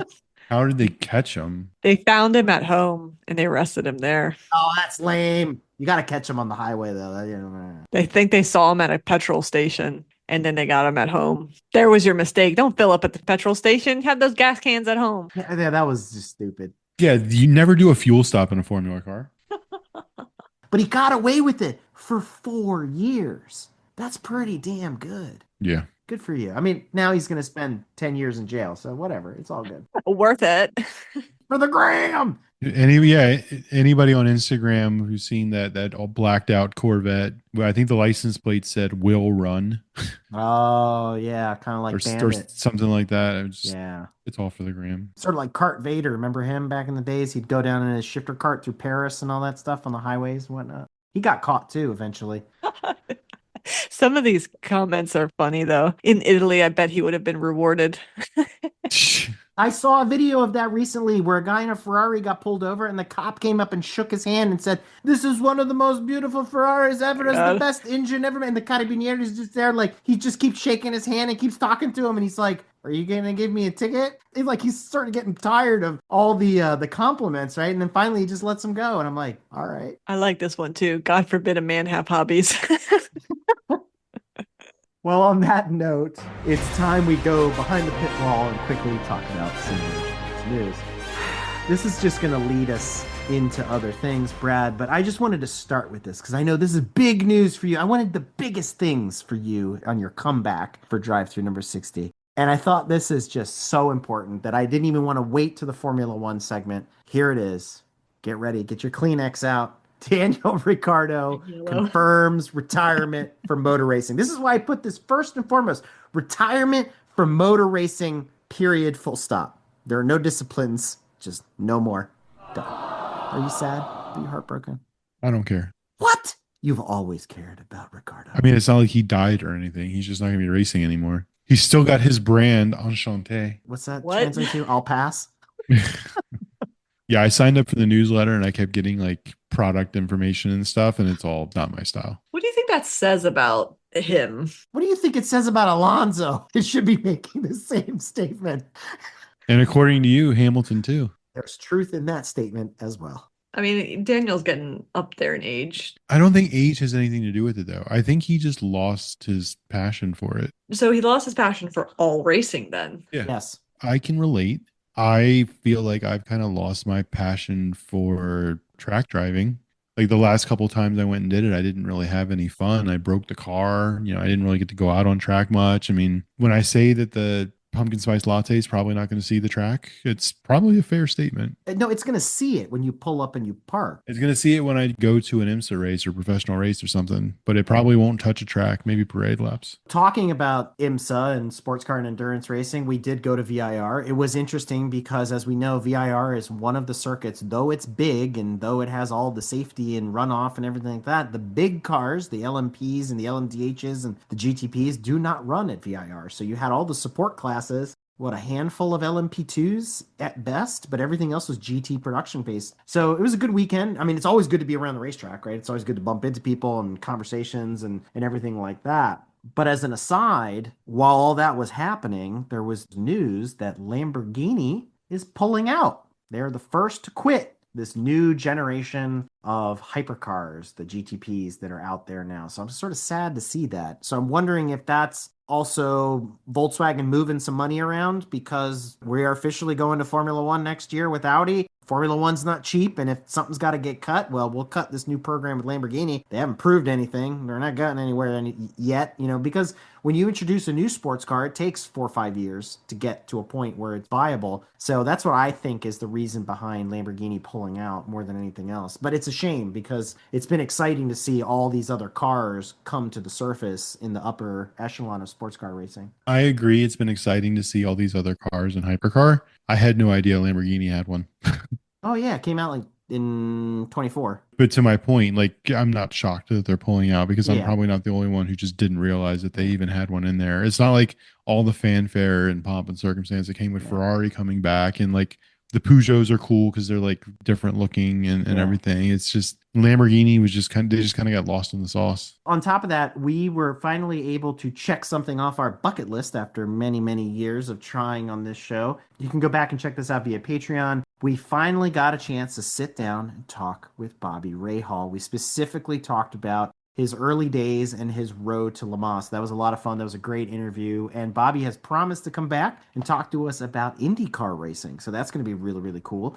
And if you're a fan of Evening with a Legend, where we recount the stories and the legends of Le Mans and stuff like that, we got a couple really cool episodes coming up. We got a special one on Veterans Day. So pay attention to that. Very unique episode that's coming out. And then we've got David Hobbs coming in October, followed by Bob Varsha in November. And then I can't say who's coming after that. Those are the publicly announced ones that we got. You can still sign up for those. Just go to motoringpodcast.net and go to Evening with the Legend. You can sign up and be part of the live audience and get your questions answered on air or whatever it is when we have the legends there to talk about Le Mans. So that's really cool. And speaking of Le Mans, I'm going to Petit in a couple of weeks. Going to be at Road Atlanta for the IMSA season finale. I'll also be working the ACO booth. There's going to be a autograph session with some legends that have been on the show and some that are coming later. And so I'll be part of that, and it's going to be a lot of fun. So if you're at Road Atlanta, stop by and see us at the ACO booth that's going to be up in the fan zone. So looking forward to the season closer. Before we move on, we need to discuss endurance racing a little bit more Oh, okay.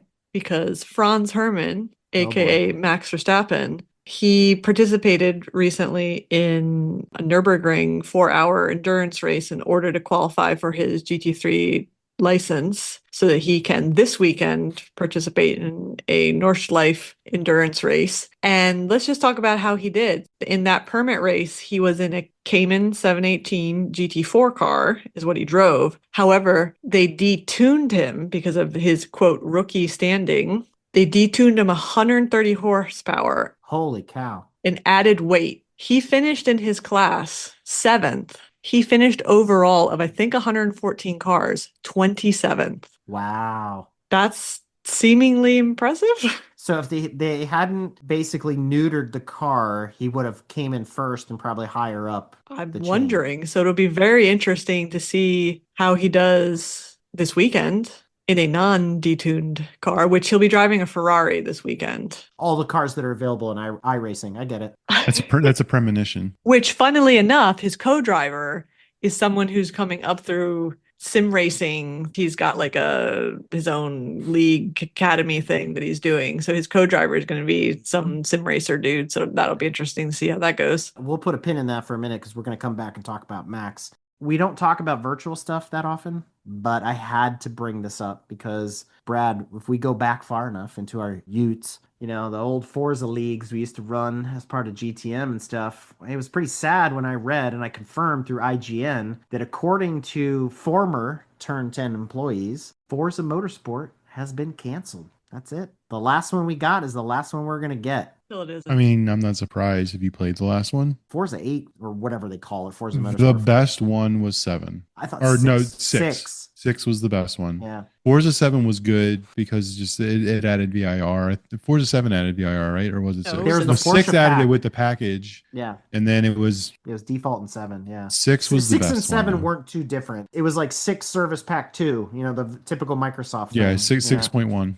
I mean, that's a shame. They diverted a lot of their attention to the Forza Horizon series, which is, if you like that, that's good. Which the new rumor for Horizon 6 is that it'll take place in Japan. Ooh, that will be cool. I would look for, but then that is going to compete against games like Solar Crown, and it's going to go up against JDM Driftmaster and all that kind of stuff, which I have copies of all that. I will say, unfortunately, JDM Driftmaster I've been disappointed with because much like the new Assetto Evo, it's not fully baked. You rush to get it and you get it at a discount, which is great because you pre-order it. But then they're like, so we have this year-long release schedule and we're still developing the game and we're going to give it to you in like little bunches every month. And I'm like, ugh, I don't have time for this. Unfortunately, as a result of that, I know Assetto Evo is suffering quite a bit. Every time they update Evo, I go back in and I'm like, they fix one thing, they break 12 others. Sometimes it's absolutely unplayable. And I'm like, guys, why didn't you just do what everybody else wanted you to do? Start with Assetto Corsa or ACC and just mod it. There's been so many mods over the years. Just build it that way and then, continue to, but they're trying to do a ground up, recreate the world, I guess, with it. So my recommendation is if you're looking for a racing game, maybe a little bit open world, a little bit of mixture, a little bit of everything, checks all the boxes, you can hark back to the days of Project Gotham Racing by picking up a copy of Car X Street. I have been enjoying that thoroughly.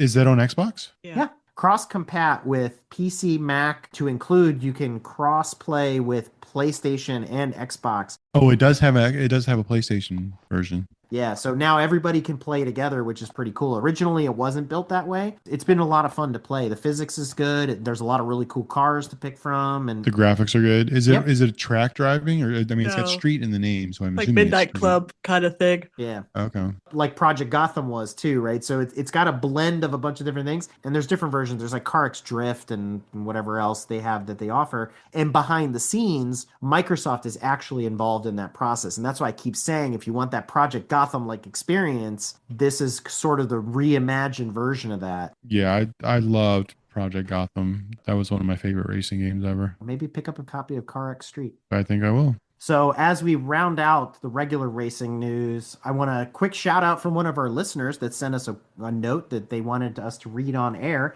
And so Ash writes, she said that Alex Taylor, a Boonville, Arkansas girl, recently broke a speed record hitting 235 miles an hour. Alex is already synonymous with speed and a passion in the drag racing world, and she has etched her name in the record books at the prestigious Bonneville Speed Week. The Arkansas native shattered the existing C/CBGALT record, clocking in at an astounding average speed of 235.638 miles an hour, officially entering the coveted 200-mile-an-hour club. So very cool. Congrats. Ash is also from Arkansas, so she wanted to share that bit of news that was in the local paper with us to read on air. So I thought that was really, really neat. Congratulations to her. But she would have went faster if she was driving a Yang Wing. Oh, just wait till GD makes some salt flat tires. Those GD tires. GITI. I GT. know. GD. Like it's like ZT, but GT. No, Geely. They're all made by Geely. It's all Maybe it actually is ZD. all right. Formula One.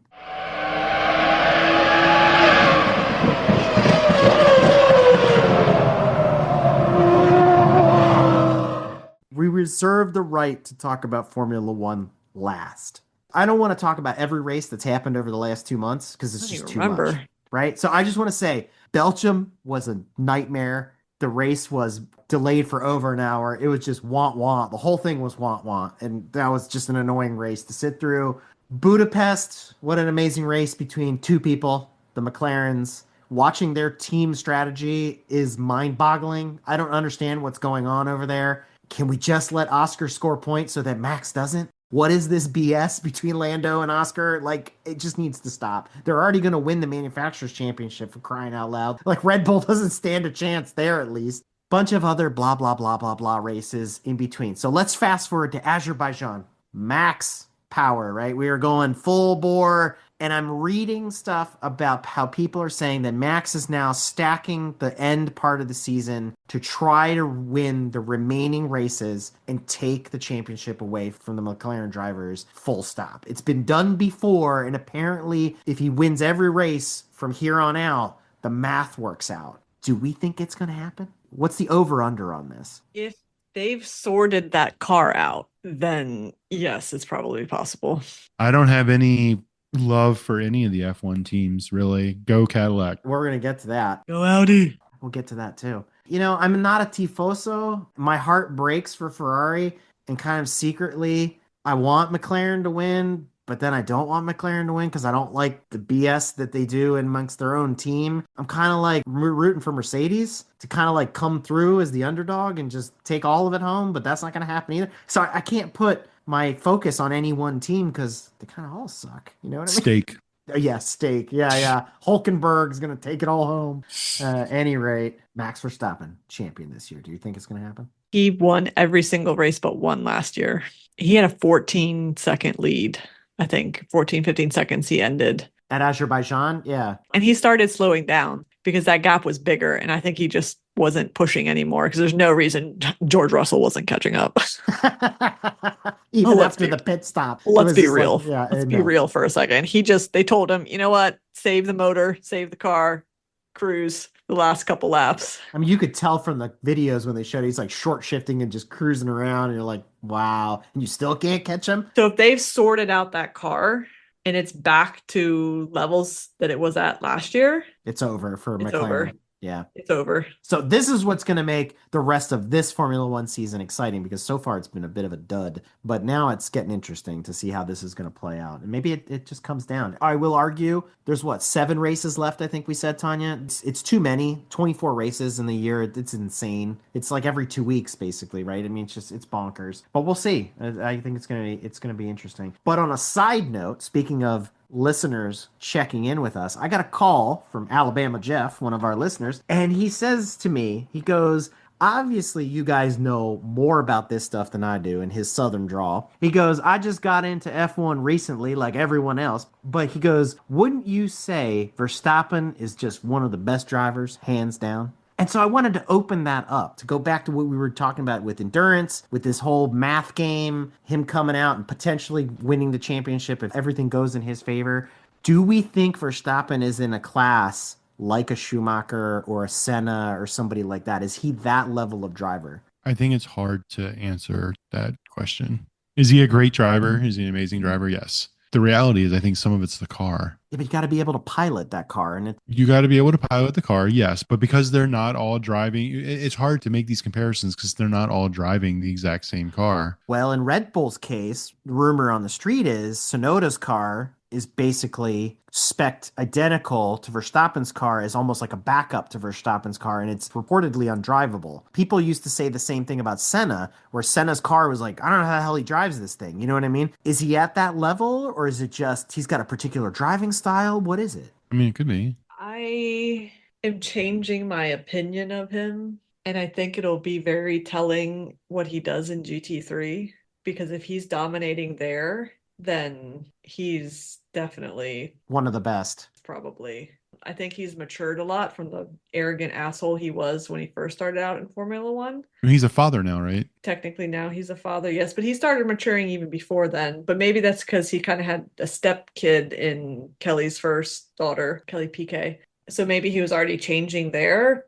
He's very consistent. He's a very consistent driver, hitting the mark lap after lap after lap after It's all lap. that iRacing. And maybe it is. I mean, someone else who tends to be that consistent also is Piastri. So I'd really like to see him, if it comes down between him and Norris, I'd like to see him win the Yeah. world championship for sure, because I think he is probably the stronger driver. But I mean, Verstappen, he's definitely something. So it'll be interesting to see. If he wins this year, and to your point, if he does something in sports car and endurance racing, let's say he gets a couple other championships of different disciplines under his belt, I think when we jump forward 10 years and look back, we're going to go Verstappen. He might not have 8 world titles in Formula One like Lewis was trying to get to, or like Schumacher had 7 and all that. But I think we're going to regard him at a similar level as like a Jimmy Clark or a Senna or some of the greats where we didn't recognize it at the time, but now when we look back, we're going to be like, holy heck. His contract,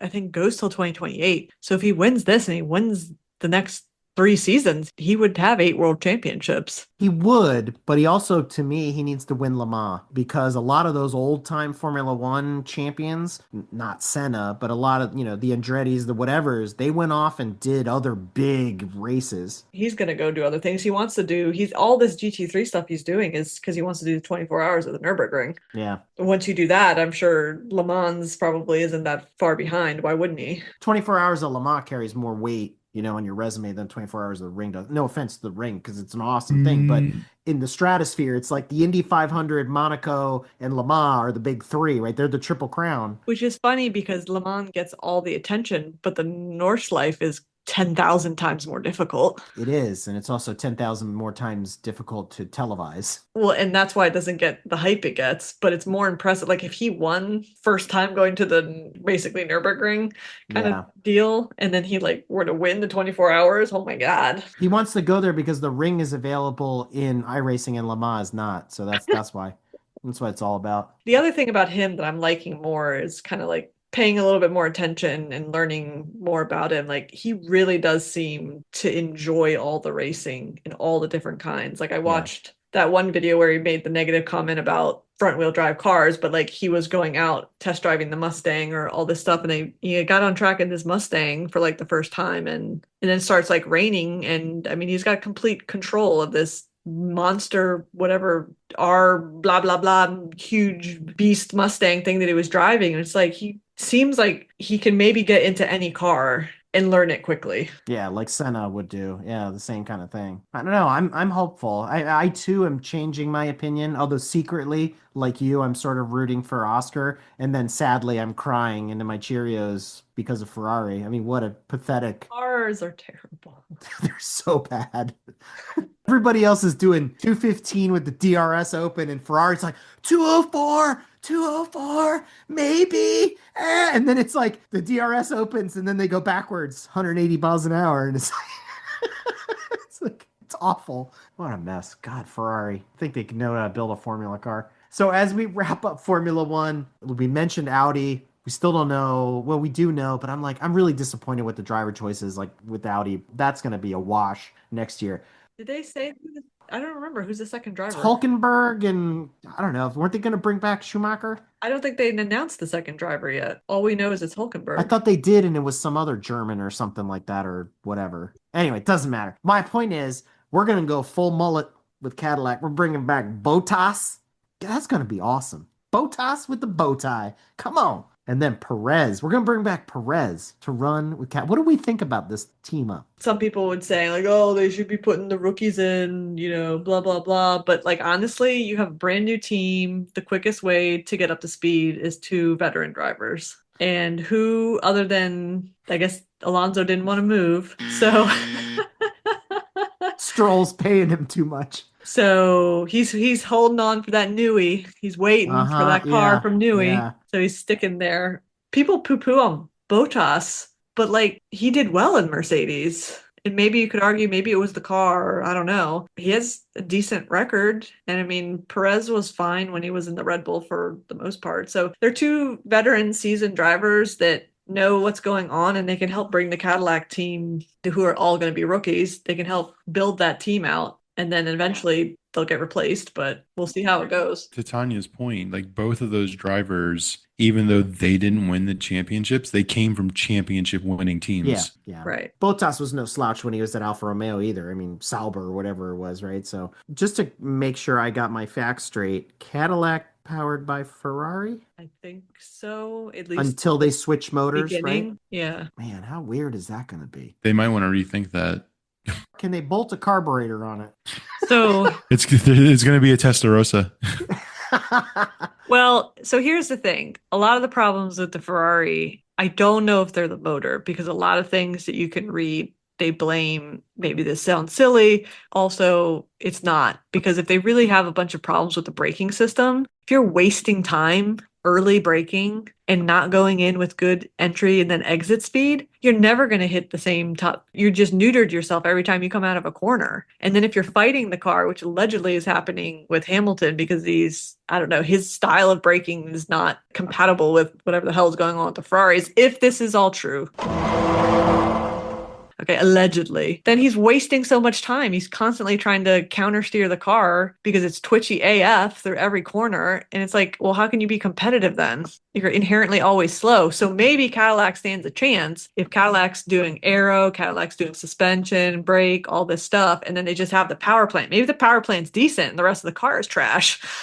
I feel as though Cadillac stands the same chance in its first year that Haas does. If they're on the podium, god damn. Yeah, right. I mean, that's going to be impressive. Then it's really going to be like, Ferrari, what the are you people doing? Because Right? clearly the motor's fine. Well, we'll just have to wait and see. But I'm excited for the rest of the season. I'm also excited for it to be over.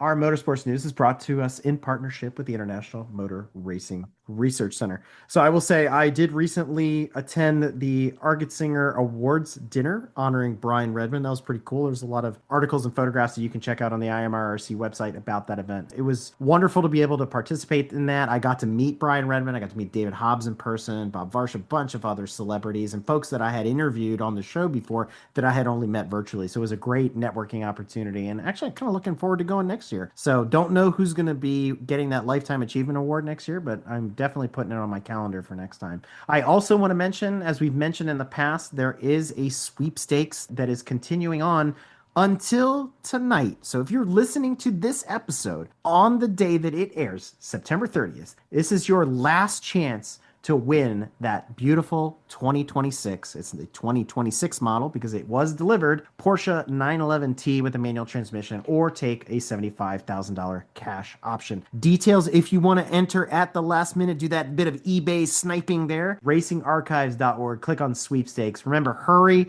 before time runs out. The sweepstakes closes tonight at midnight, September the 30th. And before we wrap this episode up, let's do a quick GTM Trackside report, sponsored by the Northeast region of the Audi Club of America. Are you ready to discover the exhilarating world of track driving? The season is starting to wind down on the East Coast, but there's still time to step into your driver's seat and experience the thrill of pushing your car to its limits in a safe, controlled environment. Rounding out the roster this year is an HPDE Solo Day at Lime Rock Park on Friday, October 10th, along with FCP Euro's Oktoberfest event, also at Lime Rock, on Sunday, October 26th. That's right, Tanya. And even though the Audi Club track season is coming to a close, there's still plenty of laps out there for you to enjoy. We just recently added some brand new fall events to our racing calendar at club.gtmotorsports.org. Organizations like SCDA and Chin Track Days are running at tracks like Lime Rock, Watkins Glen, Sebring, Daytona, COTA, VIR, and many, many others throughout the fall and winter months. These events offer a fantastic opportunity to refine your techniques and challenge your precision as a driver. Connect with a vibrant community of fellow drivers and instructors who share your passion and enjoy the friendly and supportive atmosphere that HPDE provides. Push your limits, improve your handling skills, and take the opportunity to make every second on the track count. And for more Audi Club events outside of just track time, be sure to visit neqclub.org. And to discover more events like this on our motorsports calendar, remember, jump over to club.gtmotorsports.org and then click on events. And if you're not quite ready to hit the track, Don't forget that you can find tons of upcoming local shows and events at the ultimate reference for car enthusiasts, collectorcarguide.net. Be sure to jump back into our podcast catalog and check out other programs we offer like Screen to Speed, the Ferrari Marketplace, the Motoring Historian, Evening with a Legend, the Logbook, Break Fix, and of course, the Drive Thru. And continue to tune in this fall as we introduce new shows like Wheels of Time and the Racers Roundtable on the MPN. And if you enjoy our various podcasts, there's a great way for you to support our creators on the MPN. There's tons of extras and bonuses to explore on the updated Patreon page. Learn more about our bonus and behind-the-scenes content, get early access to upcoming episodes, and consider becoming a Break Fix VIP when you visit patreon.com/GTMotorsports.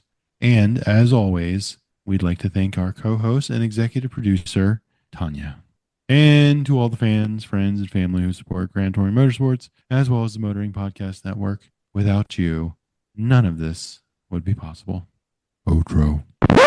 First of all, before I start, how do I sound? You sound like always. Sound like a face for radio. Your old car had a theme song. It was all that heavy metal stuff. What's Pumpkin Spice's theme song? I mean, it's got to be Taylor Swift. Is that the one about the unicorns or whatever? Am I... Starbucks lovers. I mean, pumpkin spice is a basic thing. So, like, Taylor Swift is pretty basic. So, you can cut that out, Eric. We can put a beep. Yeah, it's gonna be a quack quack. That's what it's gonna be. Exactly. Quack quack. No, you put like a Volkswagen horn sound. Yeah. Just kidding. Her song's not called that, but that's what it sounds like when she's singing it. Yeah. That's the cassette we're gonna jam in the headset on repeat. As if by magic. Nothing to be sorry for. I was late. Who cares? I didn't prepare. So Different than any of the 59 previous drive-thrus in any way, shape, or form. hey, no, that's not true. Because there were some times I actually took notes. I went through each link, wrote down notes, and I had talking points, and it didn't make a fucking difference. So I said, Yeah, those screw are it. the worst ones we ever did. Those are the terrible episodes. Because they come across as scripted. Right?